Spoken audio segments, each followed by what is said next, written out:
You are tuned in to episode 57 of The Bomb horror film review show. Did I mention it was The Bomb? Yeah, it's before? The Bomb. Yeah, Da Bomb. Da Bomb. I called it The Bomb before as well. Now it's Da Bomb. Horror movie review show right here on the Heathen Movie channel. And may the Lord Beelzebub help me. We've got 3 fantastic films this week. Don't interrupt me. I picked 3 movies from modern day 2023, 2024, 2025, because, I'm sorry, baby, we have to do it. We've got to do it. It goes against every fibre of my being, knowing that they're going to be absolutely terrible. So without further ado, what did we put ourselves through this week? Yeah, if that wasn't clear, I was not being serious. These movies suck dirty balls. Dirty balls? Well, yeah. It has to be like a negative thing, doesn't it? So... Yeah, there's nothing wrong with sucking clean balls.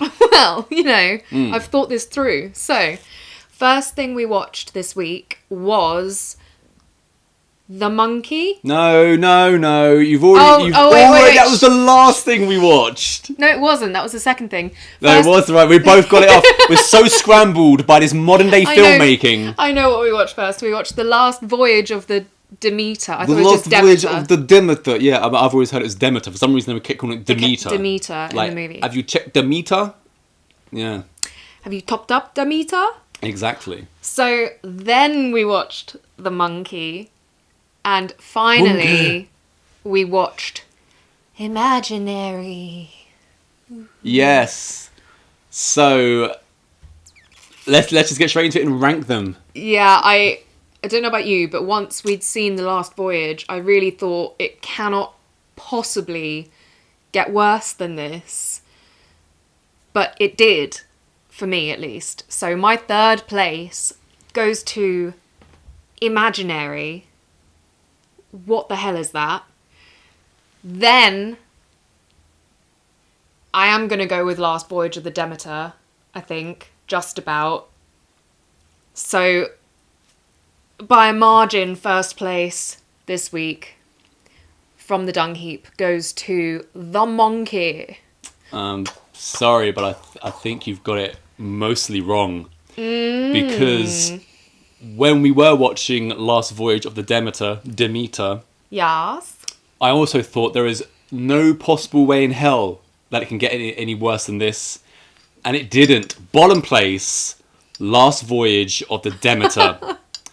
Now, second place goes to a uniquely terrible film, Imaginary. And top goes The Monkey. So we're going to start off with we're going to go in my order. Of course we are. Bottom place, Last Voyage of the Demeter. Where did you put this second? Right, yeah, we both put The Monkey top. You've gone this second. Yeah. And you put Imaginary below. See, Imaginary is uniquely terrible to the point where I feel like it's so bad. I think it's going to get cult status because it's so bad. There's a specific... It could be so bad, it's good. A specific reason why that one's in last place for me, which Right, I'll we'll get into explain that when we later. get there. But Last Voyage of the Demeter, if you don't know already, this is a feature film based on a small section of Bram Stoker's novel Dracula. And specifically the section where Count Dracula travels to London on a ship. Foggy old London. Yeah, and when I heard that they'd commissioned a movie based on The Last You were Voyage of the excited, Demeter, weren't you? because, and shame on me, I was like, how can you mess this up? This should be an incredibly creepy, dark, gothic movie. It's none of those. It's absolutely none of those. So the first thing I noticed, because it happens straight away, is the voiceover sucks. The voiceover has no soul to it. Reading from the captain's log. Whatsoever. Yeah, what's the guy's name? Captain Elliot, his name is. Do we start when the boat has been, like, the shipwreck has been found, right? Yeah, technically, and they find the captain's log, and then we kind of go and then back we go into modern... the story. Yeah, what we're actually watching, yeah. Yeah, this was terrible. For me, the first thing I noticed wasn't actually the voiceover. The first thing I noticed was... as soon as that sort of intro scene is done, and we go back in time a little bit to the beginning of the voyage, was the sort of very Disney Pirates of the Caribbean style music they had going on. Well, you're just stealing from what I already told you midweek. Yes, I'm not stealing. That thought came to me individually as we were watching. Then Pirates of the why Caribbean. didn't you bring it up when I was speaking to someone else about it earlier on? Because you said it already. Right, so she's stealing my thoughts. Yes, this had, and especially the opening 20 minutes, an overall feel of a $200 million Disney film. And that's not a compliment to $200 million Disney productions, and it's not a compliment to the production of Last Voyage of the Demeter, because why the hell should I be looking at something and hearing something that is akin to Disney? Like you say, Pirates of the Caribbean, it's all this, jaunty music. We're going off to sea. Here we are, men at sea. Let's load the cargo on the ship. Hurrah! The tone is off from the off. Yeah, it was very bizarre. And the ship is due to set sail. They're taking on their cargo from the locals. But you haven't mentioned what I thought you were going to mention already. After the music, when we get the music, we also are now introduced to everybody's bloody accents. Accents. Okay, so I don't remember his first name, but Dastmalchian. He was in a film we saw very recently. David Dastmalchian has recently kind of blown up, especially in the horror world. And I haven't seen the movie that's like tipped him over the edge, Late Night with the Devil, but we did watch recently the Belko Experiment. Yeah. Where he plays one of the maintenance workers in the building. I have never had a problem with Dastmalchian, his performances. And to be fair, it's not I don't think we've seen him in necessarily anything, have we, his... apart from that? I don't know, maybe a couple of... The point is, in this, it wasn't necessarily his actual performance. But of course you haven't got a problem with him if you haven't seen him, is what I'm saying. So I thought last time, Belko Experiment, I think that's the first time I've ever seen him as well. I think I've seen him in small things in other stuff, but I wouldn't be able to say what. Anyway, if I can continue my thought, it wasn't necessarily his actual acting performance in this that grated on me, but my goodness, the accent he tried to do was appalling. Where is this? Where is Dracula supposed to be coming from? Romania, right? Yeah, Transylvania, obviously. Yeah. So I think he's supposed to be a local because he's speaking to the locals in. Well, his name is Wojciech, so that would kind of suggest that he was either Polish or like Russian, but you don't know. You're not told. Well, his accent is nothing. It's abysmal. No, his accent is everything. There's a little bit of Scottish in there. Oh, it's so bad. But that's not the only bad accent we get. Exactly, that's why I thought you were going to mention it straight away, yeah. Because our lead, Clemens, an American actor, doing this kind of British style accent. In it, bruv. He says in it. In it though. Not just once either. Not just once, yeah. Multiple times. And his character... So congratulations to the writers there. ...is supposed to be a British Cambridge graduate from, the olden times. I'm not going to say exactly when. Let's say 1800s at some point. Dracula times. So, I'm sorry, but coming out of Cambridge, in that period of history especially, as a doctor, and saying, yeah, bruv, in it. No, just no. And also, why cast an American? Are there no in this role decent British actors? I think there are a few to choose from. Judging by this movie, no, there aren't. There aren't any good ones. It's and even there's a female character in this. I won't give any more details, but I think she might even be Canadian actually. Well, she's certainly not Romanian. But again, she's supposed to be Romanian, and her accent was probably the least offensive to me of the ones we've mentioned so far, but it was still just... And when we're watching the credits right at the end, someone is credited as the dialect coach. That person should just probably never work again. The problem is, though, you normally find a movie where there's just one person who's putting on an accent. In this, Last Voyage of the Demeter, almost everyone is putting on an accent that doesn't belong to their native tongue. And none of them had such a great performance to justify that either. The whole movie was bland. The only performance that I enjoyed to a certain extent was the captain.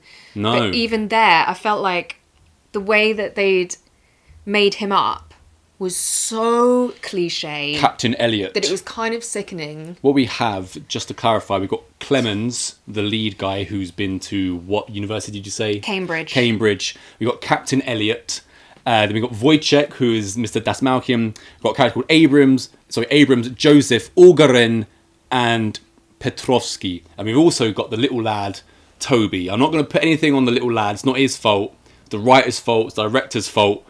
Because I wanted to chuck him overboard right away. But before we get that kid in danger, when the men are being chosen by, co-captain Dasmalkian. Yeah, because they need two more crew members. They're short. Clemens is lined up and they reject him originally. And when the men are then loading the cargo on the ship, one of the guys that they've picked, he notices the sign of the dragon on one of the crates, and he flips out. He says, there's no way I'm getting on this boat. I know what that symbol means. Me and my men will not be taking this job. So kind of by default, Clemens manages to get on because he also saves a little child from being crushed by a falling crate. The sailor who refuses to continue, he kind of lets go of the rope he's holding, so the crate starts falling, and it almost crushes the captain's grandson. That's who the little boy is. Yeah. His grandson. And, the captain's so grateful that they take on Clemens despite his fine hands showing no signs of sailing. Clemens has saved the boy from being crushed by the crate, and all the other guys are like, let's just carry on loading the cargo. But then you got Wojciech, Dasmalkian, who's like, I only care about the safety of little boy. So everyone's got a heart of gold here. Clemens, Wojciech, Elliot,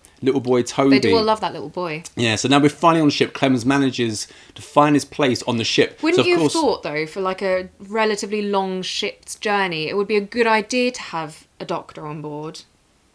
I don't know, in case you get scurvy. I think normally the chef on a ship used to be a surgeon as well.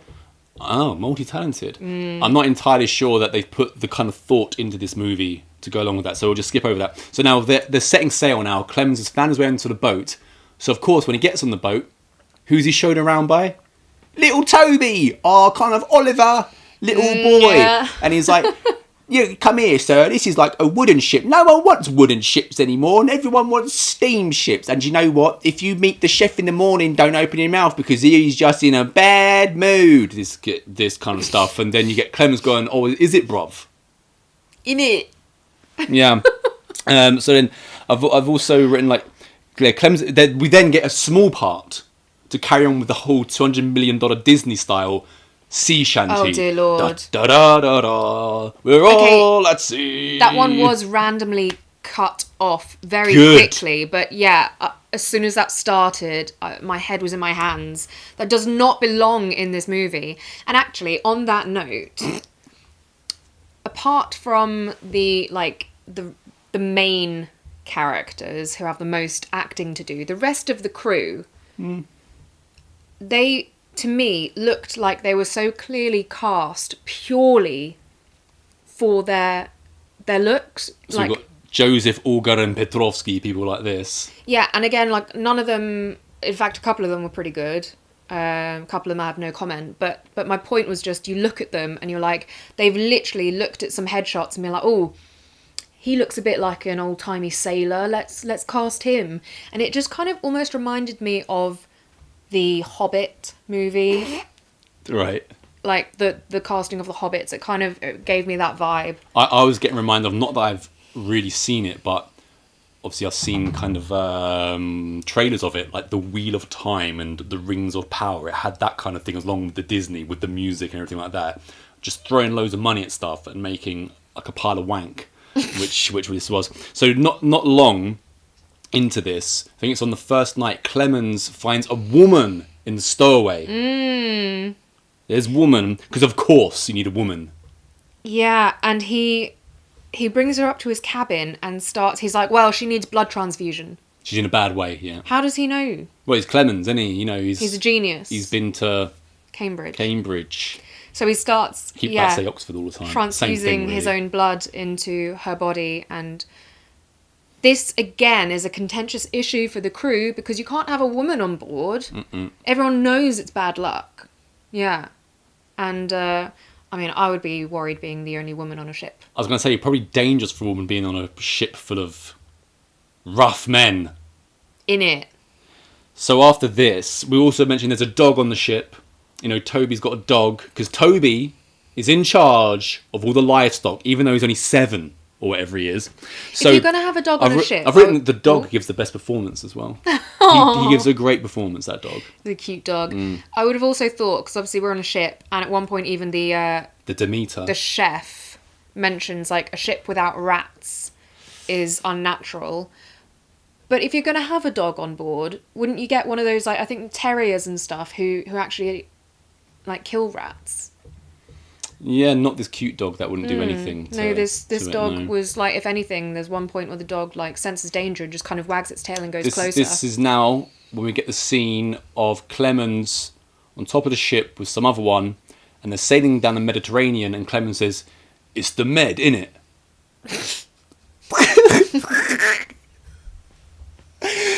Did Bram Stoker write that? Probably. Did Bram Stoker I write think that? So, yeah. So sounds now, like something he would have written. So now, we're going to get Dracula coming out in a minute being, "In it, yeah, Dracula. I drink your blood, in it." Dracula does make a brief appearance, slightly now, kind of whether just through noise, voices, kind of things like that. And all of a sudden, all of the livestock animals are also slaughtered, and the crew are like, "Is this what's taken down the woman? Can we get what has happened to the livestock?" Yeah, and well, then, again, the livestock is literally like torn up with big gashes like bitten out of them and stuff. And yet, for some reason, they're like, "Is it mange?" Or like something along Scurvy. those lines. I was like, you don't have to be a doctor to see that that's not a disease. That is like violence. ultra violence. Yeah, and also, the girl does eventually come to. Forgive me if I'm skipping ahead, but she comes to, and she starts warning them. You know, something evil is aboard. And another thing that really confused me. He lives in my mountains. Yeah, it's from my village. There's evil up there. But she, at one point, she kind of like just pulls down the very top of her gown and shows Clemens, I think it is, like old bite mark wounds. So she's basically saying, you know, I was packed in the cargo to be his blood supply, Dracula's blood supply. And I was like, hang on, are you telling me, from the way Clemens reacts is obviously only just seeing this for the first time, are you telling me that he diagnosed this woman who was passed out and couldn't tell him any of her symptoms, but he knew she needed blood transfusion, and he didn't even examine her? Well, he's that much of a genius. So if it wasn't already clear, when Toby's been showing Clemens around the ship, of course, they become best buds. They are best buds. Clemens and Toby are a tight unit.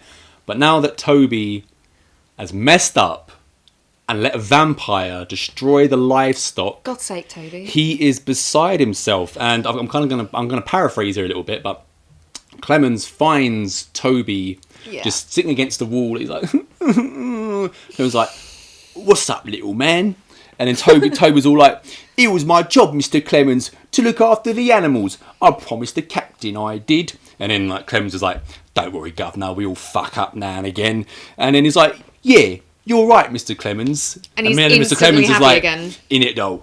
And he's happy as Larry after that. He's like, Even I wrote that down on my notes. I was like, hang on, he was crying his eyes out a second he's lost ago. his dog as well. He's just been like, oh, it happens sometimes. And he's like, "Yeah, all right. All right then. Let's get on with it, shall we?" Yeah, in it. So after that happens, we finally get some semblance of horror in this film. It's come out of nowhere because there hasn't been any. It's all been kind of off screen. And it's Petrovsky. He's on the ship, like he's out in the open, and he starts hearing noises in the distance, and out comes CGI giant Schmeagol. Is that what it was? Because it certainly wasn't Dracula. And he ends up getting his throat gashed by a giant CGI man Schmeagol. Why? Oh, look, a computer-generated image. Why did they... It looks so stupid. Why did they do CGI? What's and strange not is they've practical got a effects? man listed as Dracula, but maybe they're just going by the voice, because as far as I could tell, they probably got someone to like do some of the movements with all the little stickers on him, and then I did see a couple of times what appeared to be a rubber suit close up, but it was very, very, very quick, like blink and you'll miss it kind of thing. So once now he is gone, it's now that the woman awakens screaming. He's like, "He's here! Right. He's here! We need to get off the boat. In my village, an evil lives in the mountains." So now she's informed the crew about what's going on. So there's now a second vampire attack quite quickly.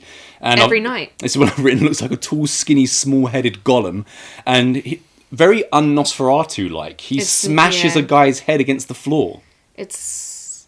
What they've done to Dracula in this is just take everything about him and ruin it. Do you mean they by Bram Stoker? Because he's in the credits as one of the writers. So this is directly Bram from Stoker from created Stoker. him, and this is not what he would have wanted. Bram Stoker would be turning in his grave to see what they've done to his so main Bram didn't character write here. this. Okay, right, that makes sense to me now. Thanks for clearing that up for me, because that's what I was thinking. Yeah, I'm sure it is. Another guy also has a bitten neck, but he's been left alive. Yeah, the I big think dude. His name was Ulgaren. Yeah, that sounds Also on the about ship, right. we haven't been introduced to him yet, but it's got a great name. The actor's name is John Briones or Briones. He plays Joseph, the guy who is the chef, I believe, who believes in God. Oh, okay. Yeah, John, good old John. So now, after this has happened, Captain Elliot is like, we must search the ship, including the hold, or not just the hold, the entire ship. Look everywhere. And they lock Toby away so that he can shine a spyglass for a little bit. Because the thing is, Captain Elliot, the moron that he is, putting a 7-year-old in charge of the ship's livestock, he's now like, what kind of responsibility can I give him now? I'll just give him this spyglass to shine because I've messed up big time here, haven't I? Should have put Ulgrin in charge. Should have put John in charge. Anyone but little Toby looking after the livestock. Why is he even on the ship? Keep him at home because also Elliot has also had a conversation prior on the ship, I believe, with Clemens, talking about he has a daughter back home, and he's talking to Das Malkin, actually, the co-captain of the ship, and he's telling Das Malkin that, you're going to make a fine captain. I'm essentially retiring after we get back to London because I have a daughter, and I've promised her that no more of this, and we're going to spend some time together. We need to get back to that a little later, if you remember. Yeah, and so Well, the Toby's little been boy's on the getting this. boat to learn, the family trade, which is captaining. Yeah, but not 6 or 7 years old, whatever he is. I think he's older than that. So he looks away. So he's got his spyglass. So now the bitten neck guy, Ulgarin, he's starting to turn. He's starting to turn. So they're kind of like examining him, aren't they? Yeah. And he starts going after the little boy. Yeah, Ulgarin, bitten guy, gets boy Toby. So yeah, he's chasing after him down this kind of like narrow. And during this chase scene, hallways. there's a bit where on the way to find Ulgarin, little boy has to squeeze through a little gap to get through. And which means obviously when he's running away from big crazy guy, he has to squeeze back through the gap. And normally that kind of scenario in a horror film always kind of gets me. Yeah. It didn't get me in this one. No, it's because there's absolutely no tension built in this film, and no atmosphere built, and no dread built in this film. So yeah, Mr. Ulgarin, bitten guy, he gets Toby, but not for long, because he already has hold of Toby. Yeah. They manages to lose him somehow. Yeah. And that's when Toby then runs back through. But when he's hiding in the room, all the other men are concerned with Ulgarin on the other side of the door, as he's like now going really mental. But little did they know that little Toby has now locked himself in a room with CGI Dracula. Demon of the Night, and little Toby gets bitten by a Demon of the Night. Yeah. And of course, the men are trying to get into the room. All the men, there's probably like 7, 8, 9 men, all trying to get into the room. They can't work out how do we get into this room. So of course, who's got to come along? The woman. Move out of the way. I have, for some reason, shotgun/rifle. Blows the door open. She's showing the men how to get into the door. I think Of it's course. a shotgun now that Yeah. I've learnt my Now that you've error learned of from my ways. from Yeah. Chuko, Texas Chuko. Yeah, because he demands perfection every single time. And why wouldn't he? Yeah, so the Romanian villager woman has blasted open the door, but it's kind of pointless. It's too late because Dracul has already sunk his fangs into little Toby. And we know where this is going because the next scene, I believe, they've taken Olgarev up on Ulgarin. deck. Ulgarin. Oh yeah, up on deck. It's that daytime must be the next morning, and they've tied him to a mast so that he can be examined. And while he's being examined and kind of questioned about what is wrong with him, he starts to say, "It burns, it burns." And we don't know that the Clemens thinks that his wound is starting to like make him Maybe he's got an overheat, STD. something like this. But no, it's the sun is beginning to encroach on where he is. And wouldn't you believe it? And wouldn't the crew believe it? he then bursts into flame. He bursts into flame. Everyone is aghast at what has just happened because, how does a man just spontaneously burst into flame? Then we cut to the next scene where all of the ship crew have been, as I just said, they're aghast at what's just happened. And there's a guy, I believe his name is Abrams, and he's in a room with all the other shell-shocked crew, and he's like, for God's sake, will somebody say something? Then someone does say something, and then he says, oh, just shut up, you idiot. So it's like, for God's sake, will you say something? I'll let say something. For God's sake, just shut up, you idiot. Does he? Yeah, but that just goes down to the writing. For God's sake, will someone say something? I'll say something. Doesn't like what he is. For God's sake, shut up. And then I've written as well in this scene, that's Malkin then chimes in with his best Scottish accent. Wojciech, the wee Scotsman. So stupid. Also, we've got now, obviously, Clemens and the woman. Do you remember the woman's name or just woman? I believe her name is Anna. Yeah, Anna. So Clemens and Anna... They team up, of course. They're teaming up, Of course they team up. Well, she's got his blood flowing through her veins now, doesn't she? And they start opening crates. And, they're like, so Clemens obviously knows the most about what this creature might be because she's a villager who, informs him of what she knows. But she doesn't know how to kill him. But what I don't understand is, they eventually figure out which crate he's in. They make it that far. And I'm like, can you not just deduce? I mean, you managed to realise what was wrong with Anna without even examining her.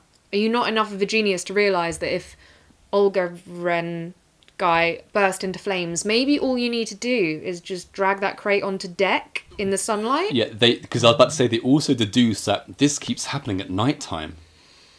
So let's just search everything at night time. Yeah, it's so dumb. You can't blame him, but the old actor John, the religious cook, he's had enough of this, so he decides to get onto the little boat which every ship has. A lifeboat, yeah. The lifeboat, is rowing away, and CGI vampire then jumps onto the front of his little rowing boat, and that's the end of John. And wouldn't you know it, the rowing boat so practically just floats right back, even though it was going in the opposite direction. It was going this way. Now it's coming back because the rest of the crew are going to need to use it at some point.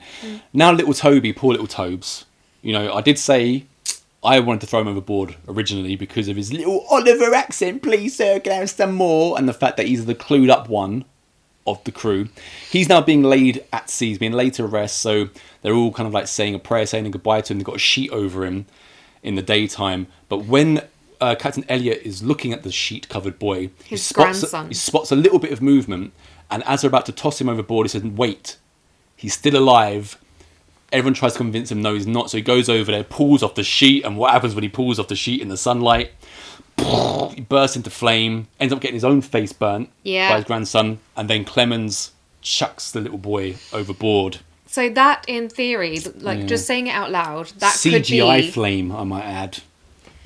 That could have been a sick scene. Granddad thinks his little boy might actually have some life left, goes to see if he's alive, and he gets burnt. That could have been really cool, but it wasn't. It was not. And also, was any scene good in this film? No. I was also wondering how Anna had apparently been supplying Dracula with blood for so long, and Clemens managed to save her with a couple of transfusions, and yet he couldn't. He didn't try for Olga N because they didn't know in time what was going on. But as soon as the captain's like, well, can't you save my little grandson in the same way? And he's like, no, he's too small. I was like... Yeah, it's supposed to be best mates. It doesn't make any sense. I thought Clemens and Toby were best buds. I thought we would have given it a try at least. He only cares about that tang. But then, not only does he care about that, because it's 2023... Of course, we have to have Clemens, who is a black man. We got to just have him tacked on complaining about everything. And it goes like, I was the first black doctor to graduate from Cambridge, I was. But my skin colour still held me back. I want this world to make sense. It's so tacked on because he's already been shown to be a guy who's managed to get himself wherever he wants to get to and do the best that he can. And when he gets on the ship, he's respected by everybody. He's got respect to the captain. He's got respect to the crew. Some of them don't like him. He's kind of insulted by one person who brings up, his colour. And of course, he's shown what's what. But apart from that, he's shown as, you know, a strong character, a guy that kind of like just gets on with it. I'm so sick of like Hollywood movies portraying every single black man as just a whiner, because it's not true to reality. It's absolutely not. You know, if you can believe it, in real life, I've got some black mates, and not one of them is anything like I see in any of these movies. It's not. People call it representation, but who are they really representing is what I want to know. But the point was, it was so tacked on. It's like, oh, we've got to write this because, you know, Wait, you're telling me that wasn't in Bram Stoker's novel? Well, it could well have been, because he is listed in the credits as a writer on this film. So yeah, it's cliche and tired, and it's just spouting drivel. It was absolutely. It did just feel out of place as well. It was completely out of place because the character was nothing like this yet. The character was nothing like this. To the point where he's just part of the crew. He's just part of the cast, and then they have to shoehorn this crap in there. Absolutely atrocious. Of course, when you're writing a movie, you know, to sound a bit poncy, you kind of paint a picture in your mind of who everybody is. And so when I'm writing Heathen, we get people from kind of all over the place, right?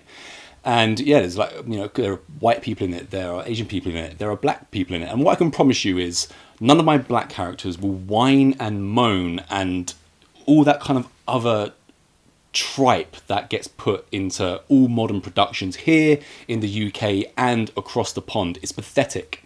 It's absolutely pathetic. And it does a disservice to everybody, really, you know. Let's carry on.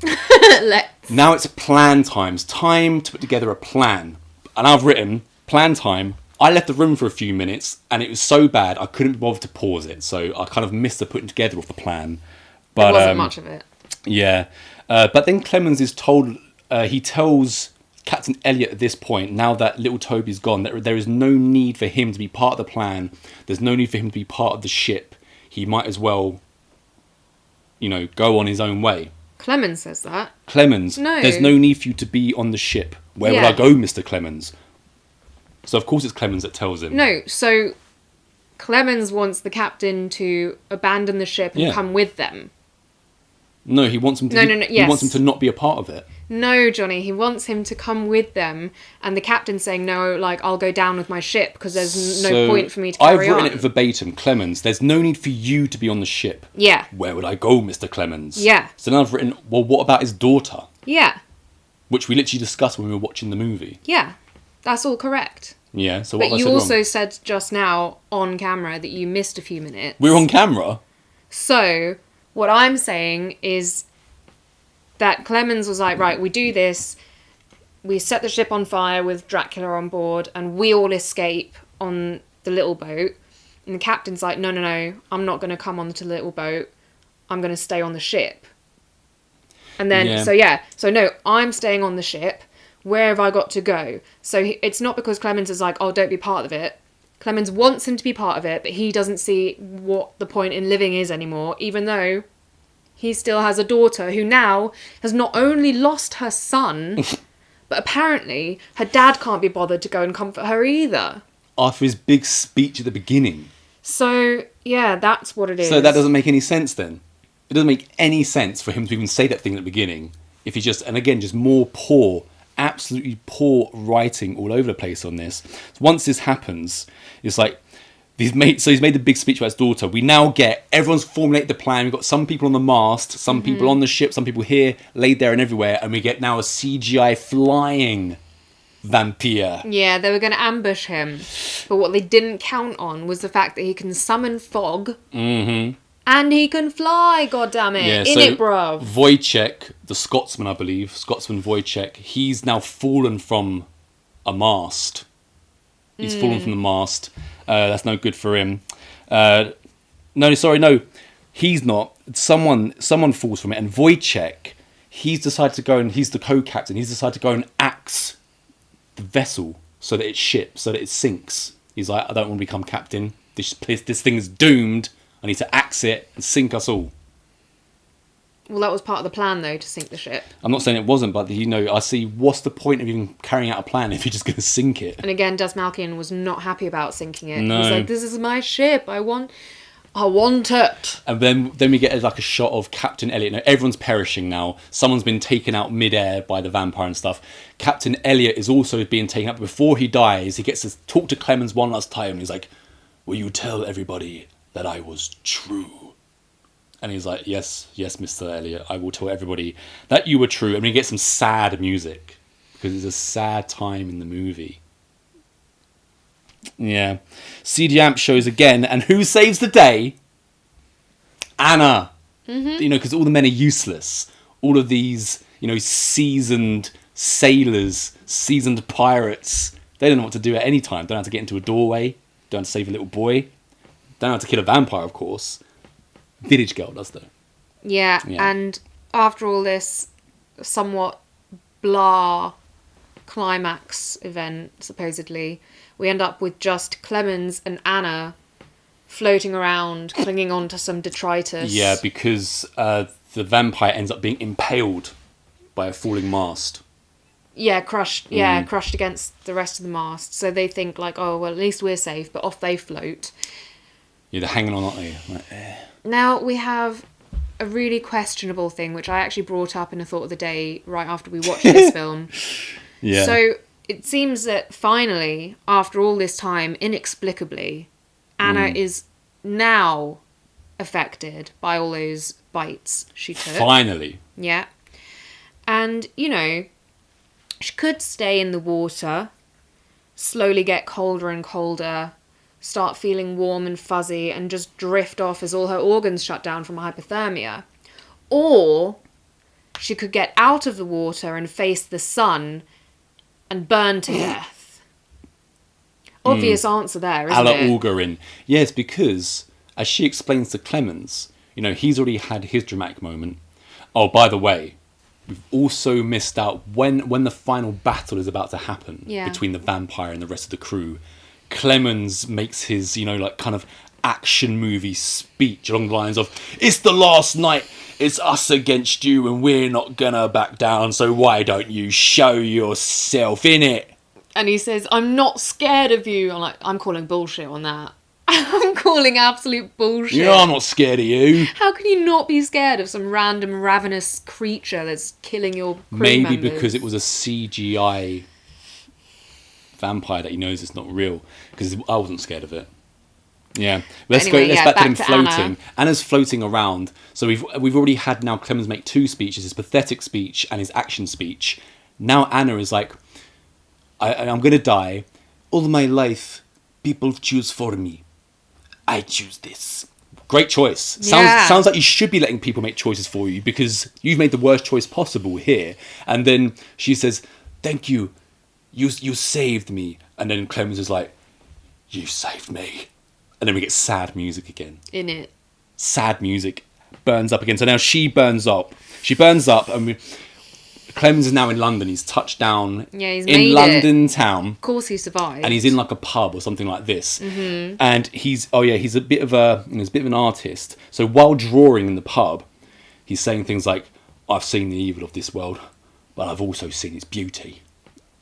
And then there's this knocking on the floor. Someone's got like a walking stick. He turns around.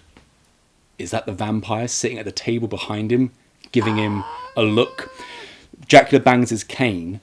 And then now, at the end, we had him make his speech. We now get his ultimate speech, where he leaves the pub. Oh, God. And he starts walking with gusto and intent, like towards the camera. And he's like, walking the streets like he's Batman.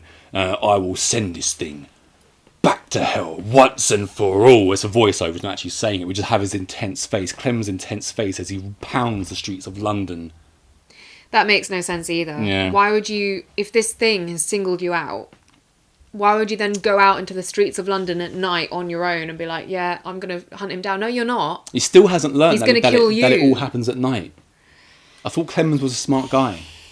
He's been to Cambridge. Anyway, that movie sucked. Normally I'd say, with a movie like this, I'd say, oh, at least this scene or at least this kill was good. None of that in this. There's no good scenes, no good kills. I've also said, there's a good shot for half a second of the sunrise, but it's hard to mess up a sunrise, isn't it? No style, no atmosphere, no identity, no tension. This should be a good film. It cost $45 million, right? The movie Alien cost $11 million in 79, which is about $43.5 million in today's money. So that's the same amount of money. The movie Alien was kind of based on what happens on the Voyage of the Demeter in Dracula. Is where people are on a vessel, a team are on a vessel, and there's this thing on board. That's what Alien is. They had the same budget. Compare this to Alien. It's essentially the same movie, the same concept. It's night and day. But also, we reviewed the new Dracula movie, Nosferatu, recently. New. And rehash. Did not enjoy it. No, because we've seen it all before, done better. I think this is worse. You reminded me now, when I was watching this, I said to myself, I thought I'd seen the most derivative vampire movie I was going to see this year, but no. This has somehow now overtaken Nosferatu. And where Nosferatu is, technically it's a well-made movie, all that kind of stuff, but it's all the same as what we've already seen a whole bunch of times. This had the chance to do something new, something really interesting, creepy, dark, atmospheric, missed the mark completely. Nobody should watch this film because, my God, it goes on for a while as well, close to an hour and 50. It drags. Don't bother wasting your time. All right, can we move on now? Wasted enough of my life on this film. You say, can we move on? But this wasn't even your bottom pick. No, I know. But they're all terrible. So my second pick, my bottom, which was almost top for the fact that it is uniquely bad, and I sat there. I was genuinely I was laughing. I was laughing with gusto. I didn't find it. I was actually in tears at one point. So we've got Imaginary, a uniquely terrible movie. Okay, I'm gonna say now what it is about this film that put it bottom for me, because it calls itself a horror film, but so did Demeter. It's a children's film. It's for children, but it has a 15 rating. It has a 15 rating. So who is this film for? Well, no one over 15 is going to enjoy this film, and no one under 15 is allowed to watch it, apparently. Yeah, right at the bottom in my afterthoughts, shocking. after going through what actually happens in the film, the very last thing that I've written in my notes was crap Child's Play ripoff. Not for kids, because it's rated 15 certificate. And it's not adult, so who the hell would be interested? Who is this for? That's literally what I just said, yeah. I know you did. I'm just clarifying what you said. It was the last thing that I wrote. So this movie starts off, and one of the first things that came to mind, and I'm normally a fan of kind of like darkly lit movies, I had to turn up the energy saving on my television just completely off, put it on full whack, because I couldn't tell anything that was happening. And I'm a guy that likes stuff. When I read reviews about certain movies where people haven't enjoyed it because they say it's too dark, fear.com for instance. It was like, it's too dark to see what's going on. No, it's not. It's not. It's just that it's more clandestine. This, you literally just couldn't see what was happening. It was technically bad on that level straight away. And we open with our main character, Jess. She's got a husband in a house, and she wakes up from a dream of like a spider-like kind of thing, which we don't get to see too much of because it's just too dark. And then we open up with the credits, and there's just a little child playing in a garden. I'm like, why do you use the opening credits and just shot a little child who's nothing to do with the movie, by the way? I believe it's Jess as a youngster. It is, yeah. She's just playing around in the garden. It's like, this is a horror movie. Why have you shot a child for 5 minutes playing around in the garden? You could have used those 4 or 5 minutes to do something interesting and horrific, but no. So do you want to? I think it's supposed to show, because basically after this nightmare that she wakes up from, her husband is like, well, should we just go a couple of days early? And it transpires that her father has been moved to like an old people's home or some assisted living facility, I think. And so the house that she grew up in is available for her now to move into. And her husband says, oh, it's your happy place. Maybe you'll stop having nightmares if we go there. And I think, again, that's why the clips of her as a toddler at this house are supposed to be like, oh, look how happy she was, kind of thing. Yeah, but because they're just about to say that out loud, Yeah, I'm not saying it's good. I mean, this use movie was the so bad. opening credits to do something interesting. So when she finally gets to move back to her happy place... also, her husband has 2 kids. Yeah, But she's now stepmom. She's now stepmom. So when they move back to the house, they move in and she's kind of walking around and there's drawings all over the wall. And Jess is saying, oh yeah, I was an artistic child and I used to draw on the walls and stuff like this. And we are then introduced to her biatch of a stepdaughter called Taylor. And she also has Taylor's probably what, 14, 15? I think she says she's 14, right? Yeah. Yeah, because she takes a man takes a fancy to her in this, and they also have the younger sister, little Alice, who has found Chauncey the bear in the house. Name is Chauncey? So she's found Chauncey. So now we have the antagonist of the movie, little Chauncey bear. Ugh. He's been found by Alice, and Alice won't let him go. So now it kind of like introduced to the family. So we've got Jess, who's being bitched at by the biatch Taylor. God. So when she's been having a go at by Taylor, like she kind of Jess calls Alice something like a, let's just say she calls her a little terror, alley cat. Taylor walks in and goes, alley cat's kind of our thing, as in me, my sister, and my dad. Don't say it. Walks out. Then the useless husband Max walks in and he's like, oh, it'll all be okay. Oh my. I hated that character, the styling, the acting, just my god, I hated him. In a movie of atrocious acting, atrocious writing, atrocious storytelling, I think Max took the cake. I think he was supposed to be in a band or something, because he says he's going on tour. He is in a band. And I was like, is that why they've made him style up like that? But it was, my god, it was sickening. When we get to that, I've written about what he's wearing, and you can kind of like infer what kind of music this guy is making. So while we've been introduced to this wonderful family now, Jess, Max the dad, Taylor and Alice. And of course, because the teen girl's kind of like been forced to move away, she's on her phone, reminiscing about times with her friends. Taking selfies. So of course it's time. The right director's gone, right, what we've got to have here is a selfie. So it's selfie moment, and when she takes a selfie, notice there's a bit of a weirdo on the lawn when she's taking again, this. it's just, we've had this countless times in horror movies, and sometimes it's effective. You see something creepy in, like, when you zoom in your photo. But in this case, it's literally just a harmless looking old lady. Like, not a creepy old lady, just a regular, happy old lady. Yeah, so now we're introduced to the family. We've seen the selfies. The selfie game is strong. We now have Liam, the neighbour, introduced to us. He's like, hey, Taylor. And Taylor kind of like takes a liking to him straight away. He's been introduced. He's also been warned off by mother hen Jess, because Taylor's only 14 years old and he's probably a couple of years older. And now we're playing a game of hide and seek inside. And Alice is running around playing hide and seek with Chauncey. Don't tell Chauncey where I am. Chauncey can't find out where I am. And we also got a scavenger hunt. And little Alice is looking for things on her scavenger list, but adults aren't allowed to play Chauncey's scavenger hunt. So she's kind of like keeping secret what she's taking for the scavenger hunt. Yeah, Alice is always talking to Chauncey. And because of this, at one point before he goes on tour, Max is out of the house, and Jess sees Alice like having like a imaginary tea party with Chauncey, and we get the fantastic writing of, oh my god, Max, you just see this, so cute. She's a total daddy's girl. Oh yeah, because Max is British, I believe. He is British. He's been in some BBC crap before. So I think that's a reference to the, tea being very British. And then, shame on you, you got done hardcore by a jump scare. As the novice you are, done hard.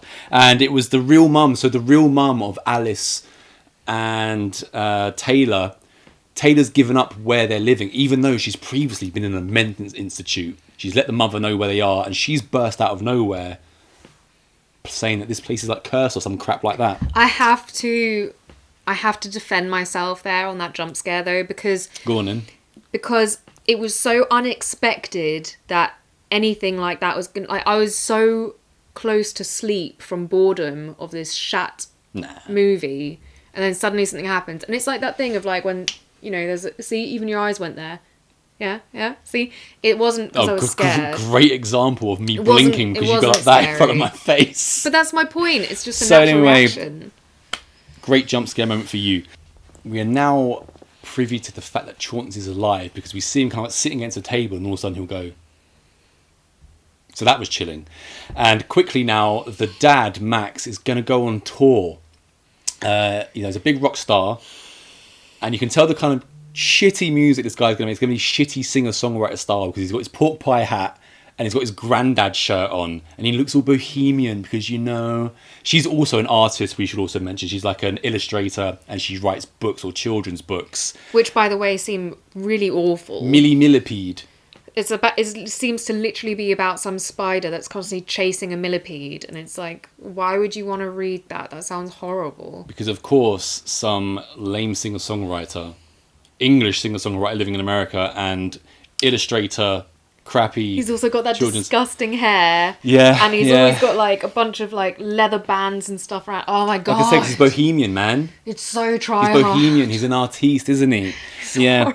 So because of that, once he leaves, he's driving off. He's looking out the window, he's like climbing out the window like a dog and looking back. We are now introduced to Gloria, the freak who was on the lawn when Taylor was doing her selfie game. Oh my she God. now introduces herself to Jess and reveals that, oh, I used to babysit you when you were a kid. Where have you been? She also knows about Chauncey the bear because Jess says that, you know, my stepdaughter Alice, she's found Chauncey the bear, loves her bear, won't be without the bear. Gloria's like, you also used to do the same thing with Chauncey the bear. There were times I even thought he might be alive. Yeah. She was really hamming it up, wasn't she? Again, in a movie full of atrocious... and I cannot emphasize enough how atrocious the other was, because when we mentioned at the beginning, this is a 15 rated horror film, and yeah, it's for children and it's certainly not for adults, and the tone, they don't pick a particular tone, it's just... Yeah, they put like a few spatters of attempted humour in there as well. Yeah, I was always wondering, was it attempted humour or was it has just... to have been. Yeah, again, that says with the tone, absolutely terrible. So we're now introduced to Jess's hospitalised father. She's talking to him at his bedside. He mentions that, you know, she disappeared because he's kind of like, he's not all there, is he? No. Yeah, because of like previous events and stuff like this. And he keeps talking about something called CB. CB. She's like, CB radio? CB. Now it's time to get back home. From one of your and favourite films. There's now bugs on the scavenger hunt because on the scavenger hunt, Chauncey has said you have to find something that like disgusts you. So the thing that disgusts her, of, I think. yeah, something that you're afraid of will be these bugs. So she doesn't like bugs, so she puts a bunch of bugs in. And while she's collecting bugs, Taylor, who's supposed to be like babysitting, watching her little sister, decides to invite the boy next door over. Bad boy Liam. But then it doesn't make any sense. So she invites him over. She obviously fancies him.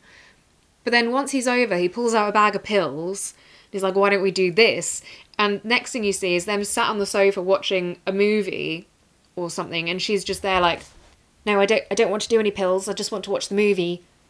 So then, which, I mean, good on her, but that doesn't seem realistic. And it doesn't add up with her previous character being such a biatch. Definitely thought she would have taken the pills. Yeah. But then that's not game over for Liam though. He's like, okay, she won't take some pills, but I've spotted your daddy's booze cabinet. He is a freaking nightmare. He goes and gets some booze, doesn't he? And she's like, don't, my dad will notice. And he's like, oh, just put some apple juice in. Yeah, because that's not noticeable, is it? Yeah, we're going to replace this vodka with some apple juice. Great idea. And not only that, but he's got 2 bottles of spirits in his hands and he drops one of them straight away. Yeah. It smashes everywhere. She freaks out. So, of course, he's like, and he goes upstairs. She tells him to go get some towels. Instead, he goes upstairs and he takes a piss on the floor. He takes a piss, he gets scared by something, spooked, so yeah, he pisses all over the floor.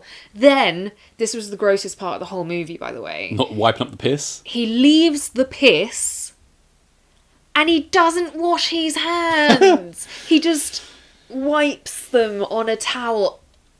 Ugh.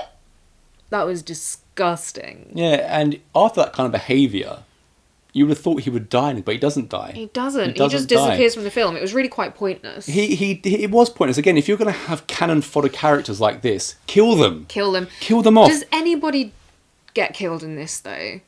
There's one character at the end I can think of, but apart from that, I can't think of anyone who actually gets killed. That's another reason why this is a child's movie. Maybe not. It's not Yeah. horror. So he sees a spider thing, and he kind of gets freaked out. He thinks he's tripping on these pills. But then Jess comes home. She's putting like the world to rights again. He's like, "What do you think you're doing? Come over at 16 years old and offering my 14-year-old stepchild pills." So then she sends for Liam's mother to come and pick him up.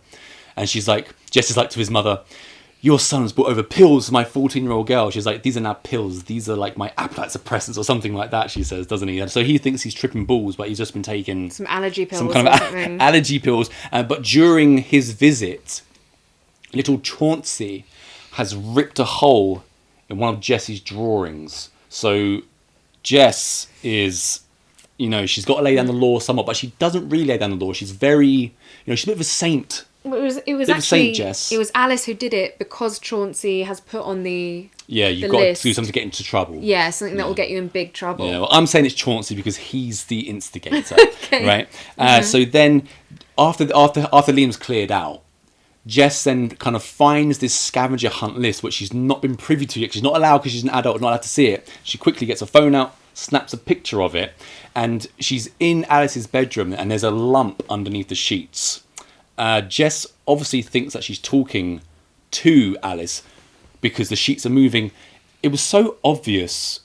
It wasn't even like a little bit put on that this for 1 second might be Alice. It was obvious it was the bear under the sheets. So everything is completely ineffectual when she's talking to the bear going, "Oh, I know you were angry, but we shouldn't take it out on other people's work," and stuff like this. She starts telling a story that has nothing to do with anything. as well. It's completely ineffectual, which would have been a better title for this movie than Imaginary. Would have been ineffectual. So when she's talking to him under the cover, she then notices, shock horror, Alice is actually outside playing around in the garden, and she's taking apart the fence. As kids do. As kids do. She brings a giant plank of wood to a table. With a nail still sticking out. And, because she's got to get something that hurts. That's it. When Jess took the picture of that list, she's then noticed on it that it says... Something that will hurt you. Or something like that, yeah. Something that hurts. Something that hurts. So we see the little girl back in the garden. Which has not been ticked off yet. No, it has not. Little girl back in the garden, sat on this picnic table thing with the plank in front of her and nail sticking out, raises her hand, and we know she's about to impale herself. Just in the nick of time, Jess pushes the plank out of the way, and all Alice gets is a little scratch up the side of her wrist. It's from this moment on that the film really devolves into farce. It was from the next scene where I could not control my laughter. No. And I'm the kind of guy, when I find something funny, it just keeps going, doesn't it? It kills you. It kills me. And this, I wasn't expecting anything in this, because this is not, ironically, this is not a horror comedy. We've seen a lot of horror comedies recently, and they're never funny. Well, I wasn't never horrific. Laughing. You were pissing yourself. I was cracking up. I was still just... Yeah, before this, up to this point, I was in the same boat as you, just, dear Lord, what am I watching here? But now they've decided that Alice needs a child therapist. So enter Latina child therapist. And so she takes Alice into the room. She's recording the session. Alice insists that Chauncey be in the session. Chauncey. So she goes and gets Chauncey Bear, puts him on the sofa, and Alice starts answering all the questions that the therapist is asking.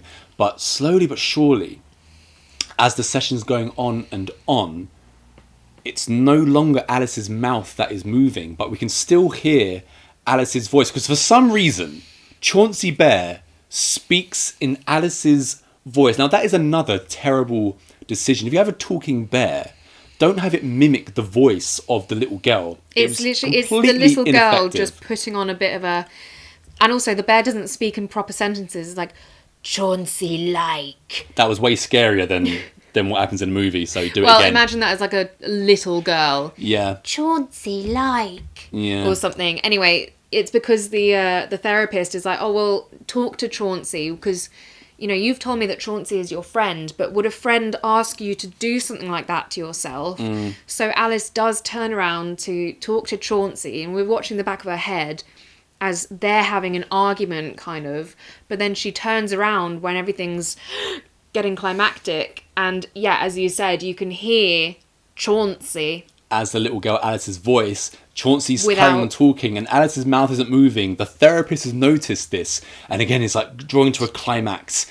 The session finishes, so the therapist comes out of the room, and straight away she's talking to Jess, and she's like, "Your daughter, has she taken up any hobbies lately, like ventriloquism?" Yes, That absolutely killed me, because of course you have the astounding Alice, the 6-year-old ventriloquist artist. Who can weep at the same time. She would be the greatest ventriloquist of all time. It was the way that the movie takes itself so seriously, so seriously, and then you get lines like, "Your daughter, is she taking up ventriloquism?" Yeah, that killed you. Yeah. I mean, because she's picked up real quick.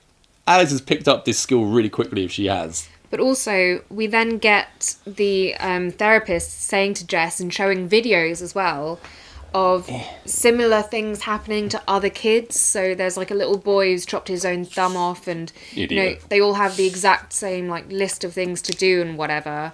But then Jess is like, "Oh, I need to burn the bear." Do you remember this bit? And the therapist is like, "What bear? There is no bear. There's no bear."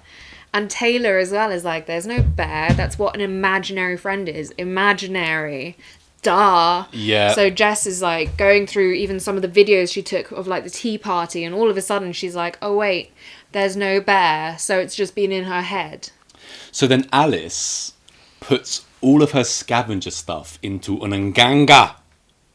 Yeah, because they're going to like the Peo Malombe. I think they're going Peo Malombe. That's because they're making an nganga. There's an nganga in Heathen. If you know what an nganga is, you should be scared. You enjoy saying that. This is somewhat of an nganga, right? Now, very quickly, Alice goes missing. She goes missing in the night, and who does Taylor blame? Jess. "We don't need you. We don't want you here." Every time there's an American movie with a teenage girl, why are they always little shits? Yeah, I wasn't like that. Yeah, I mean, well, you're not American. What is it? Is this an American thing where 14-year-old girls are all just complete twats to their parents? Because, you know, Jess has just been nice as pie to her the entire time. Well, Jess is trying really hard to be a good mother. Yeah. Why are you even here, Jess? We don't need you, Jess. It's all your fault, Jess. So after she gets out of her chest, she wanders off. Who does she bump into? Gloria. And Gloria has the info, right? She's telling Taylor now about Jess, because also now, ever since Gloria's run into Jess, it's all started to come back to her. And she's made it her life's work to find out. I mean, she's got nothing to do. That's exactly it, though, isn't it? It's her life's work, so it's not coming back to her. She's known all along about certain things, and she even says at one point, she's like, "Oh, I didn't want to say it before, but now that Alice has disappeared," and it's like, great, so wait until after the worst has happened. So Taylor is now being shown things. She's being shown Jess's old drawings, and it's like a drawing of a door. It says like "never ever" on it, because this is the world they're going to go to, the world of never ever. And it's become her life work. It's so much her life work that she's like, in this part of the world they call it Jambi. In this part of the world, they call it El Cuckoo. Over here, we just call it Imaginary Friend. And I was like, yeah, I love that you covered all the bases there. You know, it's her life's work, so of course you know what everything is called in different places. So now it's almost like they're going Insidious with a bear. Because let's not forget, this is a Blumhouse movie who obviously, you know, they made Insidious. There was a time during the Insidious time and Insidious 2, maybe even Insidious 3, where you see Blumhouse come up and you think, Now Blumhouse comes up and you just roll your eyes. You're like, not more Blumhouse shite. And this is what we're getting now. So what we get, Gloria also knows, of course, that the bear's name is Chauncey. She knows Chauncey all along, and she explains to Taylor. So Jess is now walking around her house, and she's kind of like piecing together all of the drawings on the wall that she had previously done. And Taylor's brought Gloria back to the house, And it's all coming back to Jess now. She's like, CB, Chauncey Bear, CB, of course. But also, the old lady was explaining that these imaginary friends feed off of the imagination and creativity of children, and they don't like to be left behind either. Yeah, and until you went away, the entity would project itself as a bear image. That's what was happening. So that's why she's seeing the bear. It's a bear image being projected by the entity. And, you know, until you went away to Never Ever. Hello, Kayla. And while it's all been explained to her, and it's all coming back to her, Taylor's obviously there, and she's like, you didn't remember any of this, Jess? Like, she's like, oh, I'm sorry. At the same time, my mum died. It doesn't matter that your mum died, is essentially what Taylor's saying to her. And also, why do you remember? Jess was literally 5 years old. I mean, I have some memories from when I was 5, but yeah, I can't say there's many. We now find the kind of like, there's an open wall compartment, a compartment in the wall. Yeah. Yeah? Yeah, in the basement. Yeah, they all go down to the basement, and it's not enough, so they decide that Jess has to get into Never Ever. So she has to do the same things that are on the... Because that's where Alice is. They have to do the same things that are on the scavenger hunt list. So she gets a screwdriver, and so to hurt herself, she plunges a screwdriver into her hand, whatever it is. Well, I've written screwdrives. Okay. So we'll see. They make another Nganga, and they fill it with stuff that will open the portal. Finally, while this all happened, because the screwdriver/scissor hasn't worked, they need a different kind of pain. Jess now has a go finally at Taylor. You're so selfish, Taylor. It's your fault, and your mum doesn't love you. Yeah, so Taylor's hurt. She's like, wow, Jess, that was really brutal. But it works. Yeah, because what they need is something that hurts. Real pain. Real pain. Pain that hurts here, not just stabbing yourself here. In the hand. Yeah. So that now enters them into Never Ever. And all three of them have gone in there. Of course, Jess, being the saint that she is, she tells Taylor, you can get out of here. But no, she's proved that she's not selfish. She's going to stick around and try and save and find Alice. Sister. So she says she's going to stay. Gloria, by the way, she is over the moon that she's in Never Ever. And she's also...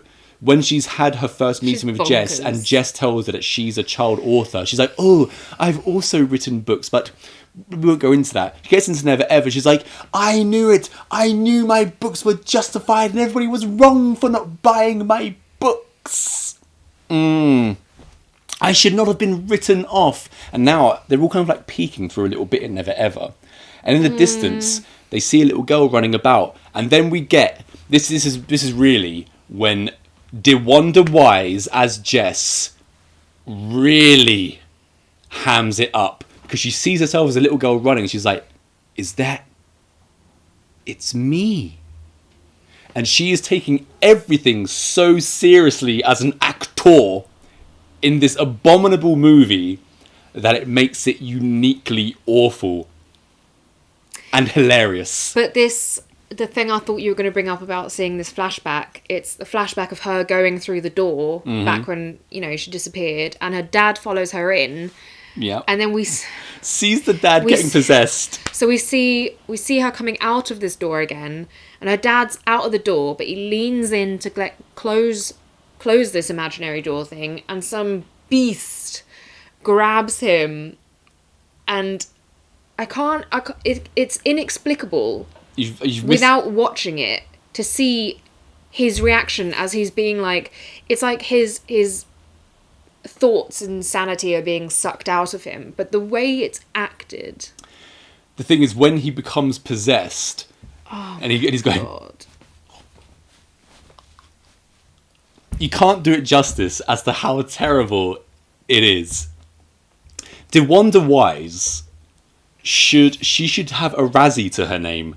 And the director, Mr. Jeff Wadlow, should have like 3 Razzies to his name, because this is not the first abominable film that he has been responsible for. We got to get a picture of his gormless face up here, by the way. I saw his picture on IMDb, and it's just exactly what you expect. He looks like he's made by AI.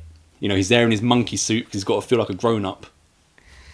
Well, anyway, the film now... You wonder, why is Gloria so calm during all this? Yeah, well, Gloria's not just calm, she's ecstatic. She's Yeah. like, I felt so bad when I was babysitting you and I didn't go in with you. Now I'm here and we can all stay. Because, and you don't understand, Jess, your father had a cognitive break with reality. You know, the writers are smart. Cognitive breaks with reality just thrown in there.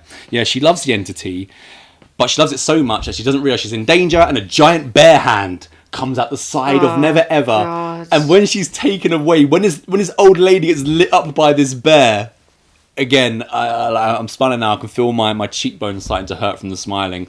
And of course, just describing what happens does not do justice to what you're actually seeing on screen in the entire context of the film. Like I'm saying, with the awful tone and everyone's hammy acting. This was so awful, though. I actually looked up who was nominated and who won Razzies.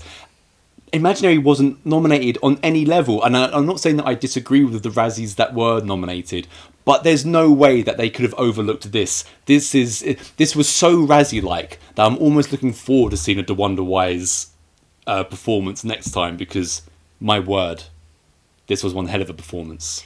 She's acting for her life. But honestly, this bear thing that comes out and grabs the old lady, it lights that old lady up. It's so hard to explain. Like, a teddy bear is not scary, and it looks like a fake teddy bear thing, just supersized, but they've given it like claws and made it a bit dirty to try and make it scarier, but it doesn't work. And who are they trying to scare? Like I said at the beginning, are you trying to scare children? Are you trying to scare adults? Who are you trying to scare? Because no adult is going to find any of this scary. Chauncey Bear is the least scary thing you'll ever see in the history of horror. Also, I want to mention now, so this place where they went Never through Ever. this door, Is it not like a bit like the Further in Insidious? As I say, we're doing a bear Insidious now, because this is Blumhouse. It's a place of your imagination. Yeah. And so they've tried to make it all wacky with, you're right down there. I'm back.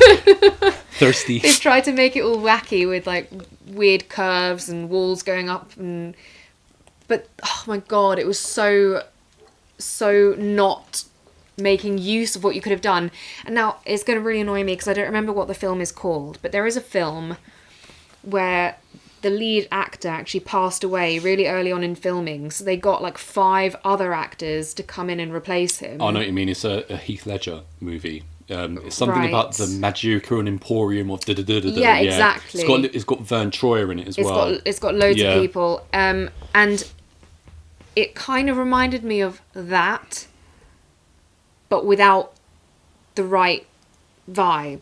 Like, that one is supposed to be like, what the hell is going on here? Whereas this was just awful. And again, even though it's supposed to be some imaginary place, like they had some clouds with lightning on the top, but it was basically just a bunch of hallways. I was like, wow, that's imaginative. Yeah, in theory, I don't mind the idea and stuff like that. It's about the execution. Once this old lady's been lit up by this bear now and she's gone, goodbye to her literary career as well. They're essentially trapped, like we say. We now see little Alice's back, and she's in this room. Previously, when we had Liam, the bad boy, who doesn't die in the movie for some reason, when he goes upstairs in the house, he sees this kind of like nightlight thing. Yeah. And now we are reintroduced to this nightlight room. I think it's supposed to be Alice's room. And Alice is doing a Blair Witch. Alice is back, but she's just staring at the wall. And she turns around, and of course, she's possessed. She's got a possession face on.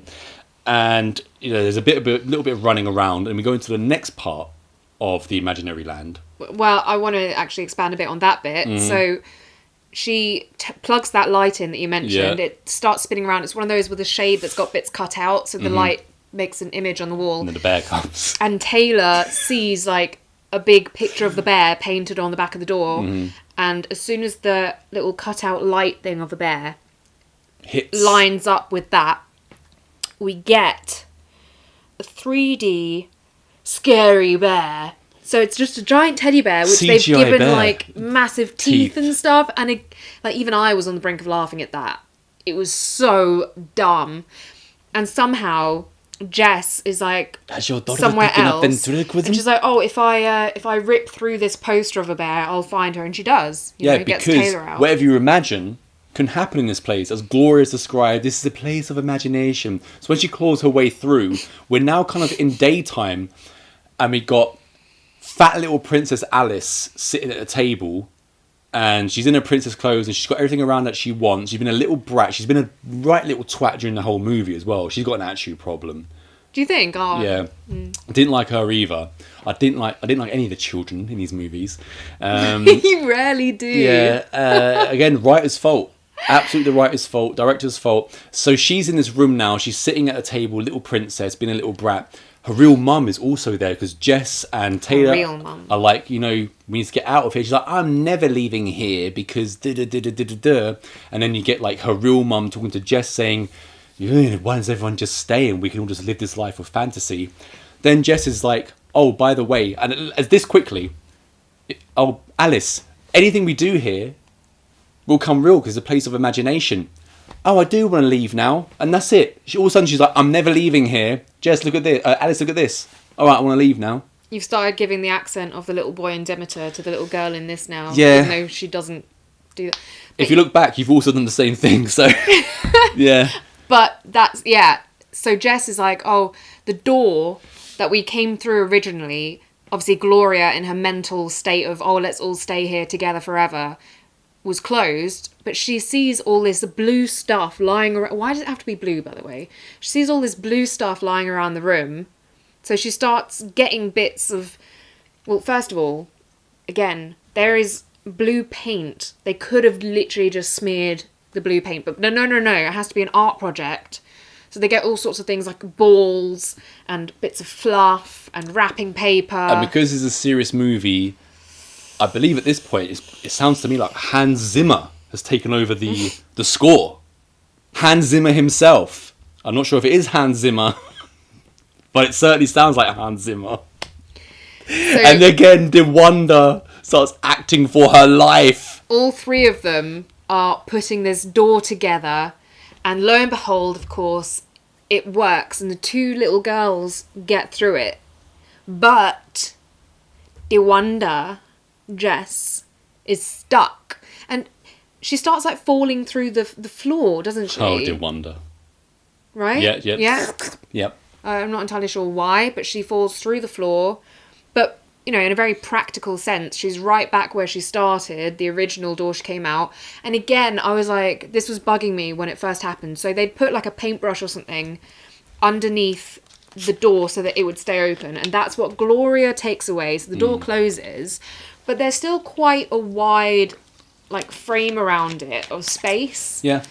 And it's only occurred to Jess now that this pair of scissors she's had on her the entire time can be used to pry the door open. Yeah. They managed to escape, obviously, as you said. They managed to get out. So they're now back in the house.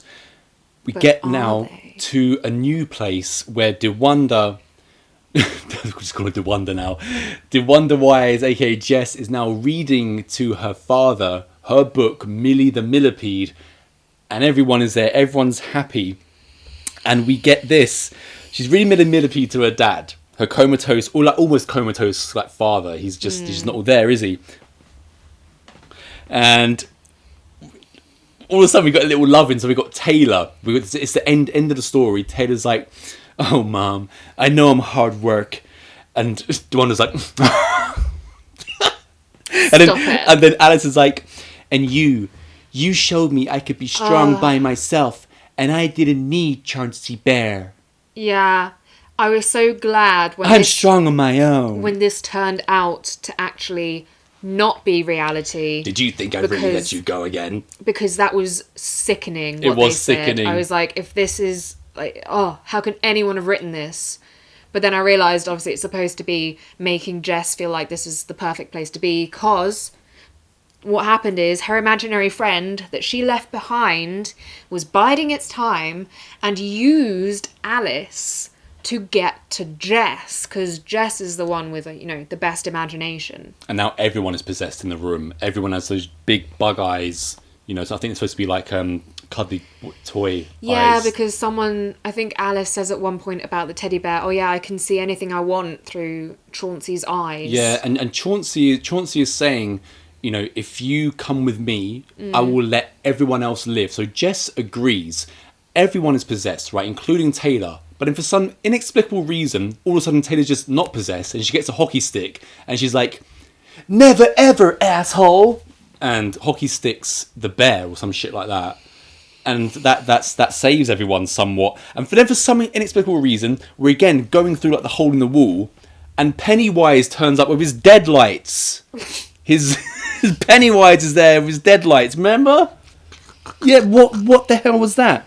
And we get Chauncey's in the last chance saloon. He's trying to say to Alice, "We still friends?" She's like, "You were never my friend, and this is the end." It's no Andy from Child's Play. And she's also, we mentioned she saw that vision of her dad's sanity being sucked out through his eyes. Mm-hmm. So she knows that you're not supposed to look in this thing's eyes. And yet, what does she do when she closes the door? She's like... Straight into the deadlights. And of course, Taylor is there, like, trying to pull her back, being like, "Don't look in his eyes, don't look in his eyes." Idiot. So then I think some gas. No, before they light the house on fire, you have the Alice going, "Fire magic?" And yeah, fire magic. Then all of a sudden the house is on fire. Everybody gets out and they're watching. Because some gas got spilled. Gas got spilled. They're watching the house burn, and you kind of think that is the end of it. And then we cut once again, and the family, Jess, Taylor, and Alice, they decide to go to a hotel. It's daytime. They're in a hotel lobby.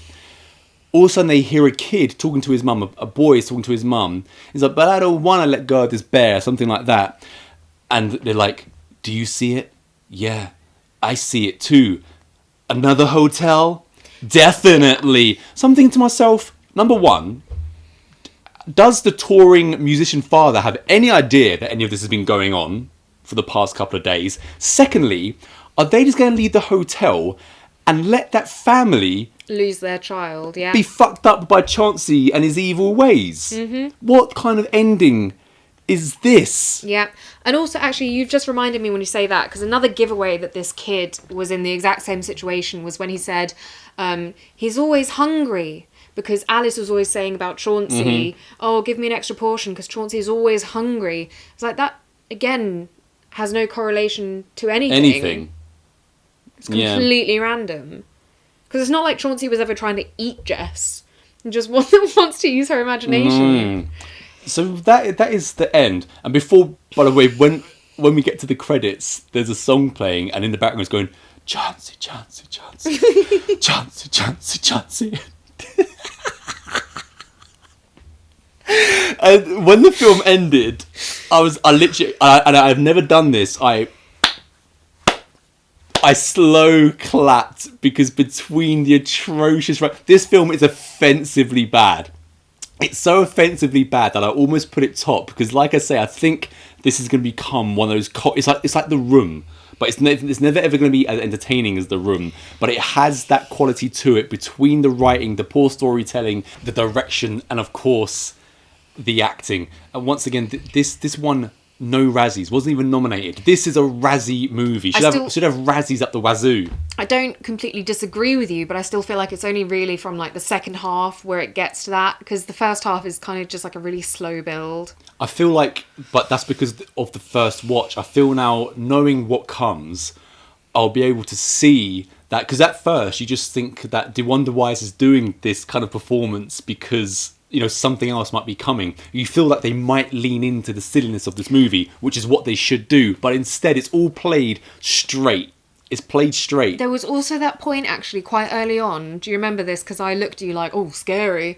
When they're doing this shot that's clearly supposed to be like... and all it is like a little sticker of like a flower with a smiley face. Yeah, I do recall that now. Yeah, I lost that in amongst everything else that was going on. It's this tiny little thing, but I've already mentioned, I think Jeff Wadlow, I'm going to call him Wadlow, the director, writer of this film. There's also a guy called Mr. Herb who wrote this. Even Mr. Crackpipe is more like it. Also DeWanda Wise is an exec producer on this movie, so she's making decisions left, right, and centre. So it can't, her performance can't even be blamed on like a director or the writer. Most of the ideas would have come from her. And what I've written as like a kind of a summary of everything that I saw, once again, this movie's offensively bad. The writing, the acting, the bear is the least threatening thing I've ever seen. DeWanda Wise should be a Razzie winner, and that's not an insult. You know, I enjoy Razzie winners. You know, after watching this, I would watch DeWanda Wise act again, because my God, is she hamming it up, right? Then Jeff Wadlow should be a 3-time Razzie winner. Jeff, DeWanda, like I say, they're doing multiple things. They're writing, they're directing, they're exec producing and acting. They need to try and do one thing at a time, like, you know, blinking, putting one foot in front of the other, because they clearly can't be too put upon making this movie. And I've got to say, it's people like Jeff Wadlow and the aforementioned Mr. Herb. When they come up with stuff like this, Mr. Crackpipe, they remind me that yes, I am indeed a talented, unique, visionary writer. It's just movie after movie after movie is proving it. Because how is this out there? How is this being, yeah, here's the money, go and make this? What the hell are Blumhouse thinking, right? They couldn't, the Mr. Wadlows of this world and DeWanda Wise, they could not comprehend Heathen. They don't have the chops to write something like that. You know, not even close. You just saw Imaginary. Look what we're getting here. This is bafflingly bad. But were you not expecting it to be fantastic just based on the cover? I was expecting it to be not good, but this is going to next levels. The fact that I'm saying I can't believe this wasn't nominated for a Razzie. The cover made me think kind of like Skinamarink. If you want to have a good laugh as well, you have to read DeWanda Wise's IMDb little biography thing. It is like eye roll inducing. She clearly thinks a lot of herself. She has no shame. She was comically bad, taking it all so seriously. Her performance was so off, so completely off. This is going to be so cult, so bad it's good. Yeah I think we've covered all that now. There is no tone. You have to settle on the tone. They clearly didn't do that. It should have lent into the silliness. This is about as silly as it can get. This lends itself to horror comedy. This should have been a horror comedy, but it wasn't. And yeah, it should be funny. Crap child's play. Absolutely terrible. On that note, though, I do believe the final film review is classed as a horror comedy, right? It is, and it's neither scary nor funny. No. I didn't hate this movie. I didn't hate it. There were enough things about it that I really didn't like. I would never watch it again. It's certainly better than Longlegs, which was Osgood Perkins' other movie. I had no idea that this was supposed to be comedic, but it was very quickly obvious from the very first intro scene that this was supposed to be a horror comedy. Yeah, they've got that guy Adam Scott in the intro scene. Yeah, so we get him going into a pawn shop, I guess. PAWN, get your minds out the gutter. Trying to sell or give the owner his monkey.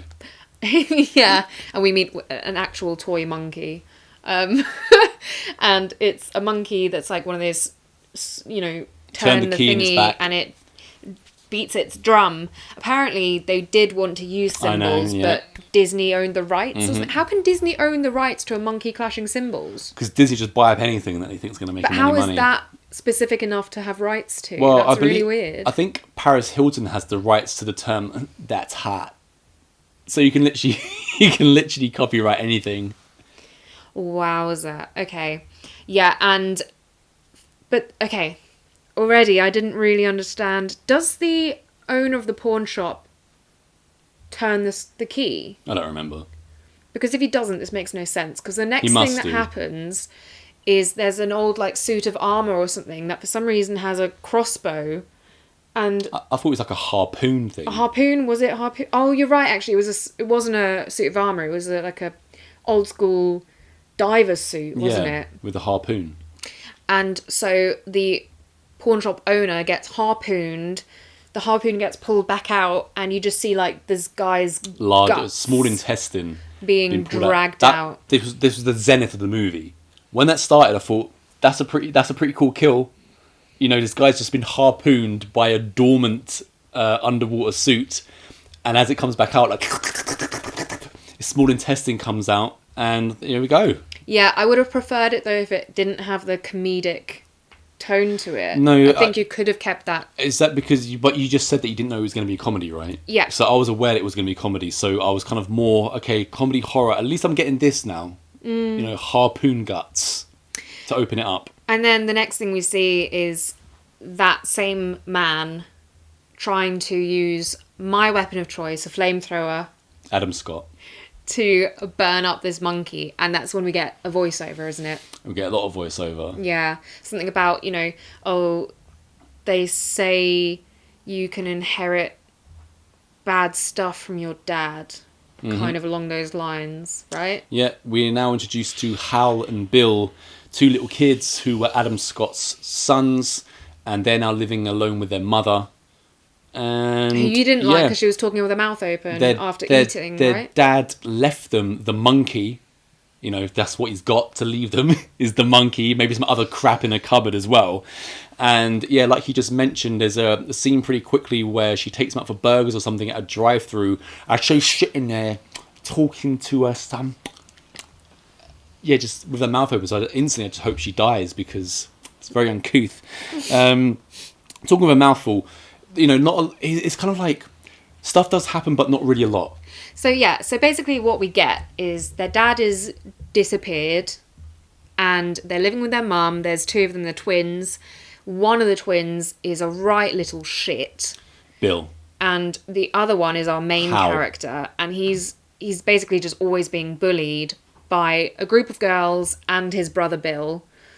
What was weird was Hal and Bill were played by the same kid. And yet... I believe they're twins, right, in the movie. Mm-hmm. I thought it was just two. I thought that Bill was way older than.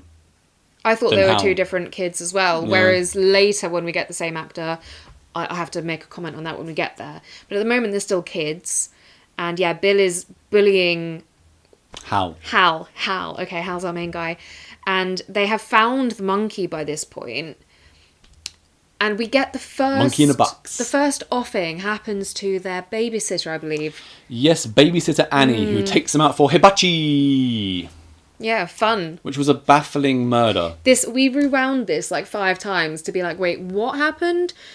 She and the chef are having a bit of a moment, but unfortunately, that's not going to go anywhere because the hibachi chef tries to do something like cool... cut something in half, and I think they're saying that...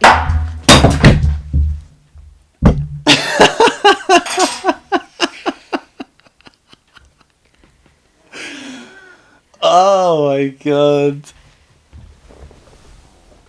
Oh my god. Right, sorry about that. Our cat demanded being let out, and so smashed my favourite coffee mug. Anyway... We were saying about hibachi. We've got like 40 mugs, so it doesn't really matter. That was my favourite. So hibachi chef does his cool thingy, cuts something in half, but oh no, he slices this chick, the babysitter. Or does he? I think that's what they were implying. But the thing is, but the hibachi chef did not. We were around it a whole bunch of times. We tried to say, hang on, how was this person But they didn't just really died? show it, did they? All of a sudden, basically. No, they show her... Her head's cut off. Yeah, they show her head's cut off, but they also show and it must be at least this far away from her neck. So you're kind of wondering, well, how has she actually died? Because it hasn't been sliced by the hibachi chef's cooking utensil. Has the monkey just taken her neck off? But all the other deaths, they are weird accidents, but they are actually like something happening. So I still think they are implying that hibachi chef did it, but then why it just doesn't really make any sense. Why don't you film that happening then, rather than just swiping air? I know, it's really... But anyway, that's the first death. And I think they kind of already get clued in that, like, oh, do you think the monkey had something to do with this? How they thought that, I have no idea. But they already figured this out. And Hal has also taken the monkey to school with him. For some weird reason. Oh, it's his new toy. We as a also kid. see his bully brother, Bill, force him to, like, say you're Mrs. Monkey. I'm Mrs. Monkey. Say you want to touch Monkey's banana. No, Bill, don't say it. I want to touch Monkey's banana. Yeah, Osgood Perkins, Weird. throughout this film, he has a thing for willies and wanking. Yeah, because how many times does their mum say, like, oh, can I come in, or are you doing something I won't want to see? And I was like, this is... Maybe like, Osgood Perkins is letting that he's been a little wanker in his life. Was he a little wanker? Yeah. Sounds like it. Mind 'cause you write what you know. You told me that you started having your sexual awakening very young. So when you were like... Very young. When you were like, how old are these boys? Why are they wanking all the time? I was like, well, Johnny, from what you've told me, it's not that weird. No, I wasn't wanking at about 4 years old. Even though I was noticing women. Anyway, getting back to the movie. Sounds like you and Osgood Perkins are both obsessed with it. No! It's what you've told me. Anyway, back to the movie. I did not tell you. Does anyone else go before... Spanking the monkeys since 5. Before the mama? Well, we're missing the thing where after the babysitter dies, we go to the funeral of the babysitter. Yeah. And we have the weird, not priest, what is it? Vicar? What is it? Is he a priest? Yes. Yeah. And yeah, that was super random. again, as well. it's supposed to be another bit of like comedy because he's like, it is what it is. The Lord is word. Yeah. Something like that. He's kind of like really blasé about the death and stuff like that. And then we get then outside after the funeral. But Bill and Hal are sitting with their mum by a tree, and the mum is explaining, everybody dies, and that's life. You will both die. Some of us peacefully, some of us horribly, some of us violently. Now let's go dancing. And I'm like, are they trying to be philosophical with this? Because it's not the first time they bring up that whole thing of let's go dancing because we're all just going to die eventually. But it's also just supposed to be funny. Whereas I was like, well, it's supposed to be like a morbid humor. But I'm like, to me, it's just like that's just reality. And I find it weird when people are like, oh my god, you're talking about death. I was like, well, it's going to happen. But also, that whole like priest thing that you brought up. That to me kind of encapsulates the humour of this film in the terms of like it just missed the mark. Like I could see where well, it's just not funny. they were going. In but theory, having a blasé priest guy just being whatever about someone's death could be a really good scene. But you still have to make it like ground in reality. Whereas the way that it was done was so unrealistic. Like that would never happen. No one would act like that and be in that position and say things like that. There is something that I'll get to a bit later on about that. But not only is little Hal being bullied by Bill, he's not only being bullied by the girls. Well, actually, the girls do come back, and the bullying carries on. But the first bullying is like they talk about, oh, your dad's not around anymore. Who wears the trousers in the house? Because all the girls seem to be hanging out in the boys' bathroom because he's about to walk in to take a whiz or something. And they end up taking he comes home without any trousers on. Yeah. Which again was supposed to be funny when he walks through the door with no trousers on. I think his style is just not for me whatsoever. Like not even close. Doesn't even begin to hit the funny smart me. Imaginary was way funnier than this, unintentionally. So they take his trousers. He's also been given a hard time by Bill. I've written about the wanking thing. He comes home also later on with some food on his head. Banana, He carries on being bullied, and it's at this point he's reached his limit now, little Hal. So he goes to the monkey, and he asks the monkey to off his brother, but the monkey doesn't take requests, and instead Bill is just arriving home from school. Mum's in the kitchen, and she has some kind of like exploding brain aneurysm. Mm-hmm. Yeah. So Mama's gone now as well. Monkey kills them, and once they've done that, then we get another attempt at humour when the boys are now being raised by their aunt and uncle. Wait, before there, I've written also that he's clearly Osgood Perkins has seen one too many kind of Tim Burton type movies, because when they're at the funeral, when they're then taken to their auntie and uncle's house, and the way the uncle and auntie are, the way the real estate agent is, the way the cops are, the way everybody is very of a Tim Burton kind of like Edward Scissorhands kind of way. So before they're taken there, though, one of the kids tries to chop up the monkey. Chops the monkey into pieces, and then, wouldn't you believe it, shock horror, they are moving where? To Maine, because this is the Stephen King short story, and where does he base everything? Maine. So that's where they're heading. They're going to live with Auntie Ida and Uncle Chip, who are a couple of weirdos. I believe that Uncle Uncle Chip is Osgood Perkins. So now that Kate has been fed off camera after moaning, and been watered, been let out, and smashed your glass, now she's now now moaning. What does she want now? We have the two most spoilt cats in existence. This is why they treat us like this. So yeah, we've got these swinger couple who are like, oh, we never really wanted to be parents, and we'll do our best, but it's probably not going to be very good. And of course, they end up dying. Yeah, because very quickly the monkey is back. Yeah. They're in the bedroom, and in the distance they see like the shining eyes of the monkey, and Uncle Chip ends up being stampeded, and he ends up being turned into mush. Again, I wasn't hating him being stampeded, and they show the mush. But again, the mush was supposed to be like funny. I didn't find it funny. I just found the death to be a good death, much like the harpooning. Well, they did a whole thing. I don't remember if that's now or actually later when they're adults, but they did a whole like montage. That is later. Okay. So they've tried to chop the monkey up, right? But now that Uncle Chip's dead, they go to a well and they chuck the monkey down a well.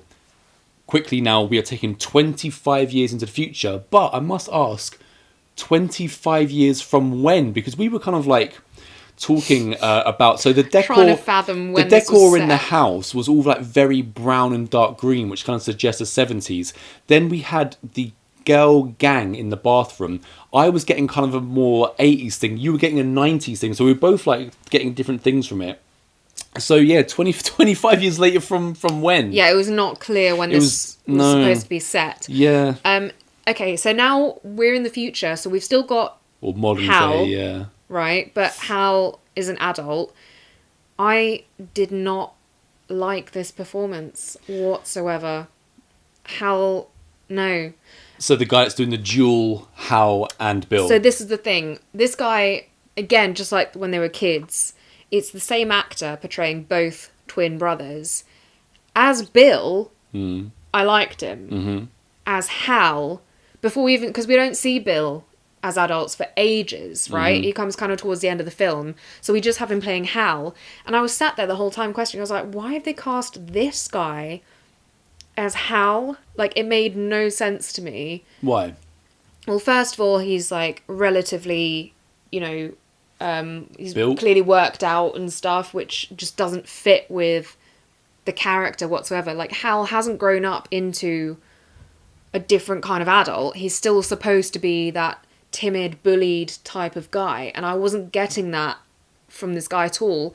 What I did buy when he was Bill was the whole like bully type, kind of arsehole weirdo. Yeah, that I thought he did brilliantly, but I just did not see him as a Hal. I would say that even though he is slightly, he's not. Well, I was about to say he's not. I didn't really notice that he was in the gym or anything. I'm not saying he's like The Rock.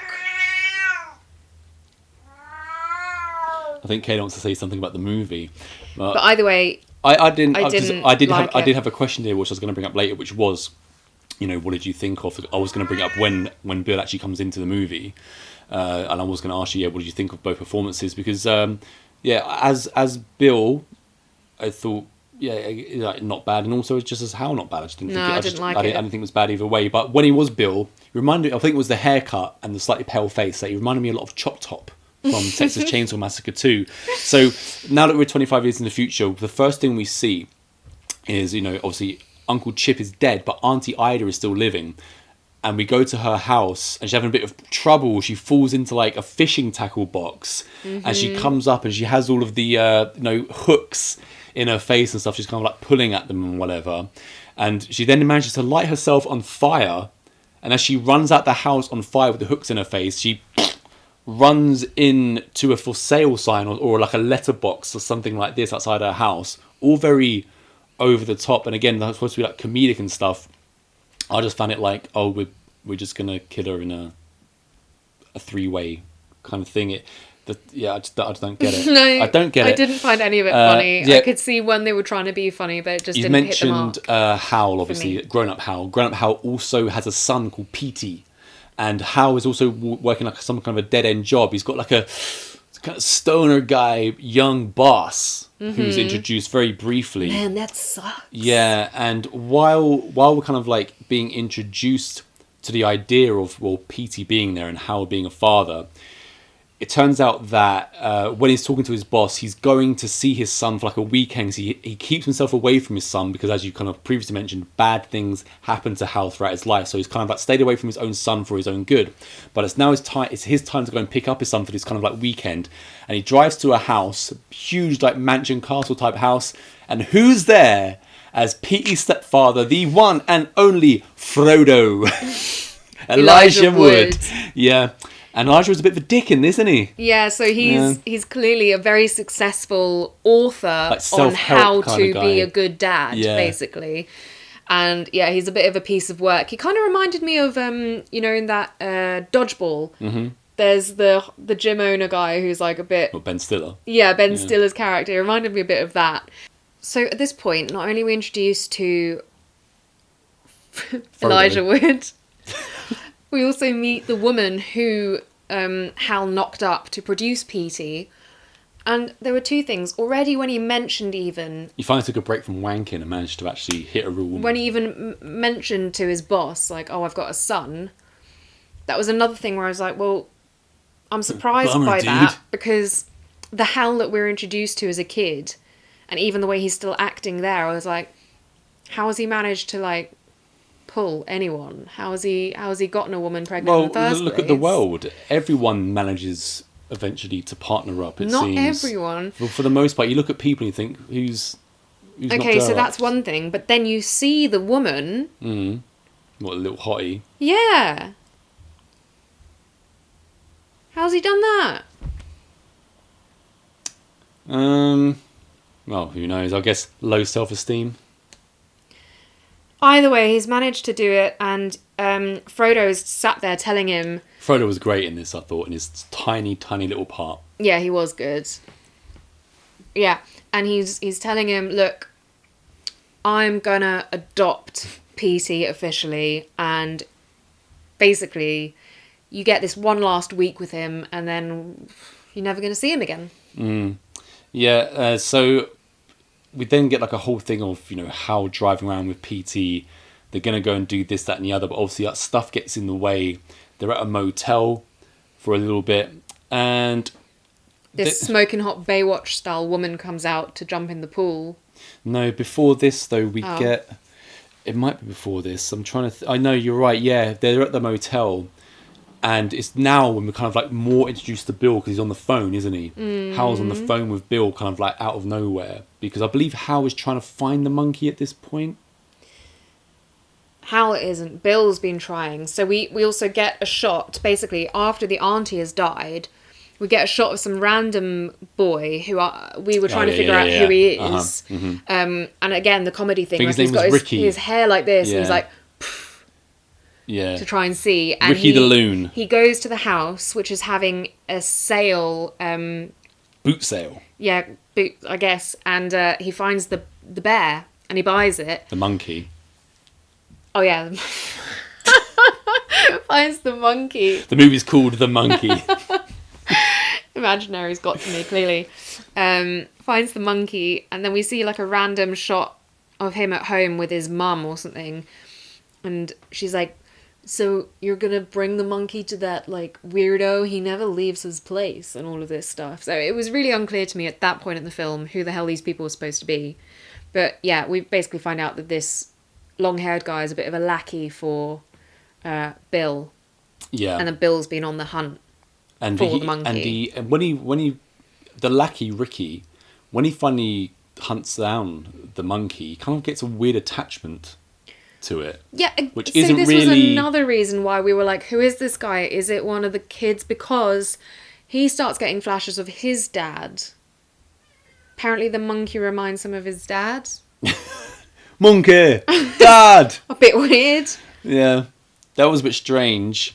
So that we kind of, like we say, introduced to Bill now as an adult, and he's been hunting down the monkey and using Ricky as his lackey. It's kind of worked. And we also now have Hal and Bill kind of reunited through the phone, because I believe it's Bill phones Hal, and he's like, who is this? And he's like, you don't recognise your own brother, essentially.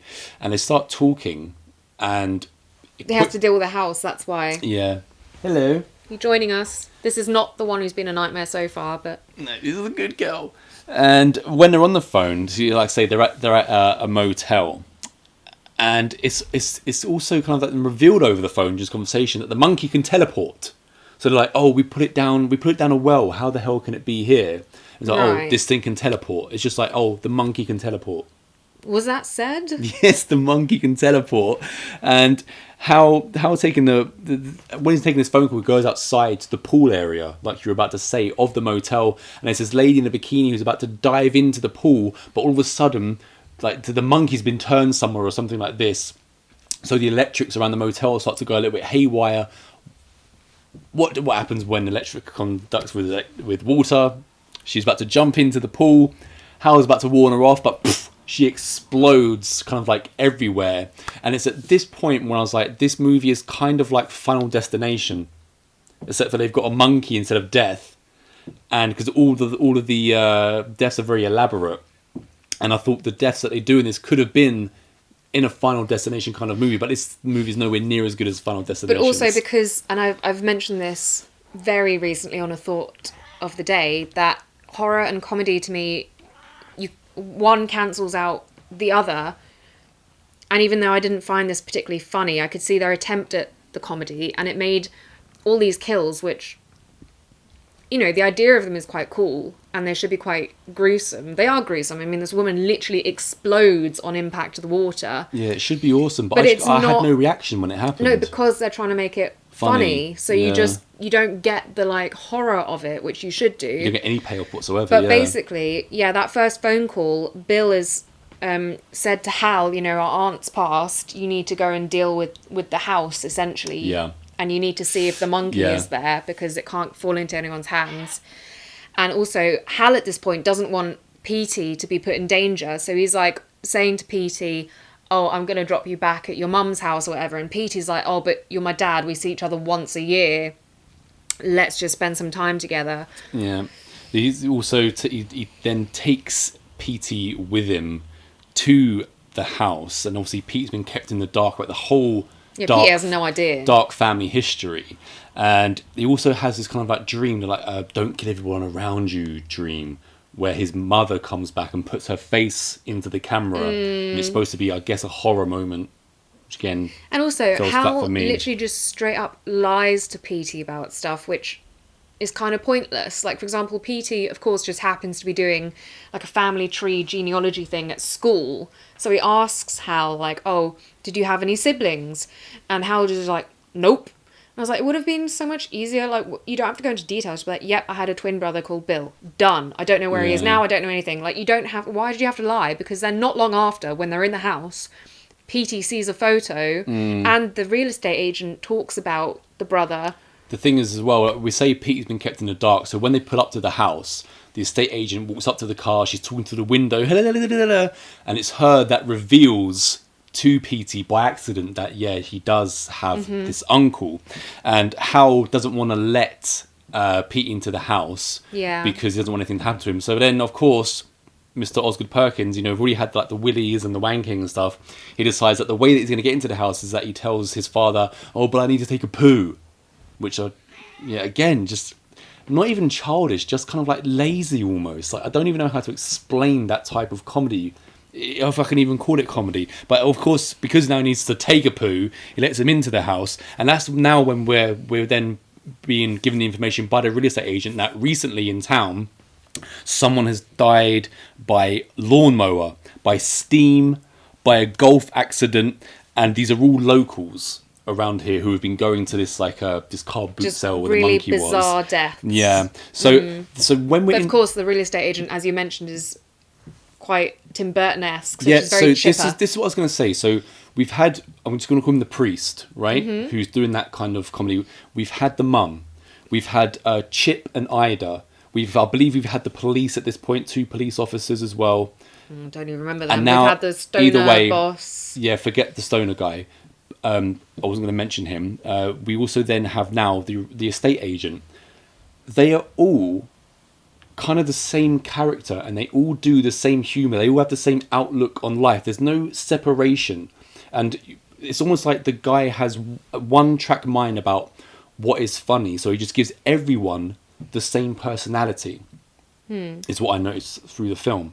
Everyone is the same. Everyone's doing that same kind of kind of thing. It's repetitive and not imaginative, kind of lazy. That's what I found with it. She's about to be offed. Yeah, they open a door and there's a shotgun kind of set up, isn't there? Yeah, there was a shotgun and it falls and it shoots her and she explodes. Again, it's supposed to be like another funny moment because, Pete is downstairs and that's when he's looking at the photo of Bill or whatever. And Hal comes down covered in blood. And Petey's like, what happened? What's wrong? And Hal's like, nothing. It's after the resetting got blown away that I was thinking to myself, so yeah, there are a couple of like kills which I've enjoyed in this, and I'm not really hating the film, but I'm also not liking it. And I've written now 2/3 way through, I said the film doesn't really have any energy. It doesn't have energy. It's just like scene, same characters but different people. You know what I mean? As I've just explained, everyone's doing the same thing, which is just kind of unrealistic. Let's try and be funny. Let's do some gore. Everyone is the same characters, personality, same sense of humour and attitude in the world. Hal was also just quite annoying. Like his whole He's thing not a of likeable person. No, of wanting to protect Petey, but then like just lying to him constantly and stuff. It's just it just doesn't make him very. Yeah. Once we find out that the monkey is at the car boot sale and everyone's dying, Hal then calls Bill to say that the monkey could be anywhere. Right? And he starts looking through the phone book and he finds a listing for someone called a Mrs. Monkey. And it turns out that it's Bill. Bill's been in the town this whole time. And he's been waiting for the monkey all this time. And we get a flashback, as I said before, it goes 25 years into the future and they chuck the monkey down the well. Bill went back to the well and got the key. So that if the monkey ever came back, he would have the key to turn its back and to carry on. That's it. It went back to the well. Killings. The monkey was gone, but the key was there. Yep. And this, now we get a bit which I actually do appreciate, but it's nothing really to do with the movie. It's about horror history, and there's just a shot while we're probably getting like another kind of voiceover, or the phone call is carrying on, and we just get a shot of Hal at the end of the bed in the motel, kind of like leant over, and out the window we have just a sign saying motel kind of flashing because Psycho, obviously Osgood Perkins is Anthony Perkins' son, so that was just a nice touch, and one of the only nice touches I found in the movie. We also now we've mentioned the stoner boss that Hal has. Some reason he just like momentarily reintroduced into the movie, and anyone who's a fan of The Simpsons and their parody of the movie Cape Fear, when Sideshow Bob is following the Simpsons to like this little lake town, he's like strapped himself to the bottom of the Simpsons car, and when he gets out, there are all these rakes on the floor, and he keeps stepping on the rakes, and they keep bumping into his face. In this, a rake comes up and goes into his boss's face, and that's the end of him. Yeah. And we get the montage, right? Or is that Sideshow Bob. Then I've got Death Talk Bill to Dumb Ricky. Yeah, that's it. So we then got Ricky busts into the motel and he takes Hal and Petey hostage. Well, this is after the phone call where, when Hal calls Mrs. Monkey and finds out it's Bill, and for some reason Bill is like, "Oh, you need to send Petey to me," because Hal says to Bill, like, "You're endangering my son by doing this. I'm never going to see it again." And so Bill is like, "Well, whoever turns the key is safe, so send Petey to me." But Hal still isn't really keen on that, and that's when Ricky bursts in hostage. And takes them. Yeah, and Ricky insists that dressed as a policeman. Yeah, dressed as a policeman. Yeah, but not really. Hal's not too smart. It takes him ages to be like, "You're not a real cop, are you?" It's like. When he's driven him to the house, obviously Ricky sat in the back seat, and they kind of notice like a hornet's nest in the tree ahead of them, And we've also got, just rubbish like Hal telling Petey that he loves him, but bad stuff will happen if I stick around. Yeah. So when Ricky then takes him at gunpoint, ends up after like a lot of talking that Petey does end up going into Bill's booby-trapped house. Yeah, so Ricky is working on his own here. This isn't Bill who's told Ricky to go and get them. This is Ricky being like, oh, I really want the monkey because it reminds me of my dad for some reason. Hal's obviously trying to warn Ricky off of the monkey. And so he's like, oh, there's like a dog door thing, which I reckon Petey can fit through. So that's how he's got the gun and stuff. So he's like, yeah, Petey, go around, get in there, bring the monkey out to me, and I'll let you two go. So whilst Petey is breaking into Bill's hideout, we've still got Ricky and Hal in the car, and Ricky lets off an accidental gunshot, and it goes straight through the window at the front of the car, straight through the hornet's nest. Yeah, and indoors as well. I think we've had now Petey starts to turn the key. Has met Bill. Yeah, Bill's revealed himself to Petey, and he's like, talking to him about the monkey. And he's like, everyone in the family turns the key. Do it, Petey. Do it. So he does it, and now hornets start to fly out of the nest, and they go through the bullet hole in the window. They kind of bypass Hal, and they all end up in Ricky's mouth until he's essentially suffocated to death by and then they start coming out hornets. Of like his skin and stuff. Yeah. Super random. I'm not saying I hate it. It was very unrealistic, but okay. It's cool. Again, it was going to come because they've already made allusion to it themselves. Like, oh look, what's that doing there? So it's going to happen, kind of thing. And it was just another one which, again, is not an unimaginative kill. Like, again, I don't think I've ever seen that before, but because of the way the tone of the movie was, it was just, again, like, yeah, there's no horror to it because there's nothing to it. Comedic. When the monkey now kind of like comes to life by itself almost, because hasn't Bill now followed Petey as well? Possibly, but Bill followed Petey. Yeah, we get the scene where all three of them are in. Do you mean Hal? Not Bill, Hal. Yes, Hal. One minute you're calling it the bear, then you call him Hal Bill Hal. What, you can't read my mind? Yeah, Hal follows Petey. Yeah, he gets into the house, but the monkey is now kind of like coming to life by itself. One thing I will say, I did enjoy. It happens at the beginning, kind of like the close-up shots of the monkey when he's spinning his little drum stick and stuff like that. On the monkey, do you think the monkey was supposed to be creepy? Somewhat creepy or scary? I unattractive? Think so. I just found the damn thing really cute. Ew. Like, especially when it starts going... It's the kind of thing that I would bring it home and set it next to my drum set, and I'll call you upstairs and be like, look, and I'll make him play, and we play together, me and the monkey. Well, if you ever want to keep me out of a room...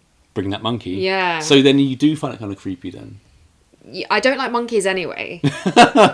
There's so many types of monkey that have a really aggressive, horrible streak to them that monkeys are not one of the animals I love best. And then, yeah, that one, I did think it was kind of weird looking. I found it kind of cute.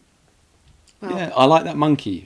Their own. I like that monkey a lot. So if it was supposed to be scary or creepy, then it certainly wasn't to me. Now, when they're in the house, the monkey's coming to life, it's banging its drum, and now really OTT starts to happen, like a plane falls out of the sky, the town is going to shit, everything's on fire. Starts dying. Yeah, absolute, like, end of the world type shit. And then, of course, it's revealed that the whole reason that Bill is doing this is because how you killed my mommy. I know that you asked it. I know that you wanted to kill me, but you can't tell this goddamn monkey who to kill. So I've wanted to kill you for X amount of time. And then they have kind of like a reconciliation, didn't they? It's like, oh, I've always wanted to go on a road trip with my brother and like nephew or whatever. He's like, well, there's still time. But as they're about to reconcile, a cannonball goes through Bill's head. Yeah, because Bill's got a whole bunch of booby traps a la Home Alone set up throughout this building, which Petey almost sets off a few times as well. And one of his own booby traps has gone off. And again, it's a hark back to the beginning when Hal was talking when they were kids about how he sometimes wanted to kill his own brother and he had like this bowling ball held above his head. It's that same bowling ball that then takes out Bill at this point. Full circle. But yeah, basically, Bill has just been turning this key over and over and all these people have died because he wanted Hal to be offed. And I was like, wouldn't it have been easier to just go and find Hal and off him? Yeah, but Bill's not all there, is he? No. Once we get into the house, he's clearly had a psychotic break because he lost Mummy. And he's like, well, it's not just your mum, Bill. It's also my mum. He's like, oh, I never really thought about it like that. But when he is off, we then get kind of, PT and Hal and Al driving out of town. But Hal is doing the same thing that his mum did. It's like, we're all going to die. And it might be violent, it might be peaceful, it might be the same ever. So you know what? Let's go dancing. Again, this is like a philosophical thing that they're trying to do here, because they touch on it at least 4 times in the movie. You're going to die. We're all going to die eventually. Let's all just go dancing. Who cares kind of thing. But it just felt flat for me. Completely. And as they're driving home and he says all this, again, very Final Destination-y. A school bus is like going past in front. All the and cheerleaders, all the cheerleaders hanging out. are hanging out the window, and a truck comes by and squishes / decapitates and dismembers all of. That might have actually been the funniest thing of the movie. But still, that was when the that closest happened, thing I to knew it. I knew it was coming, and I just sat there, kind of just unfazed by the whole thing.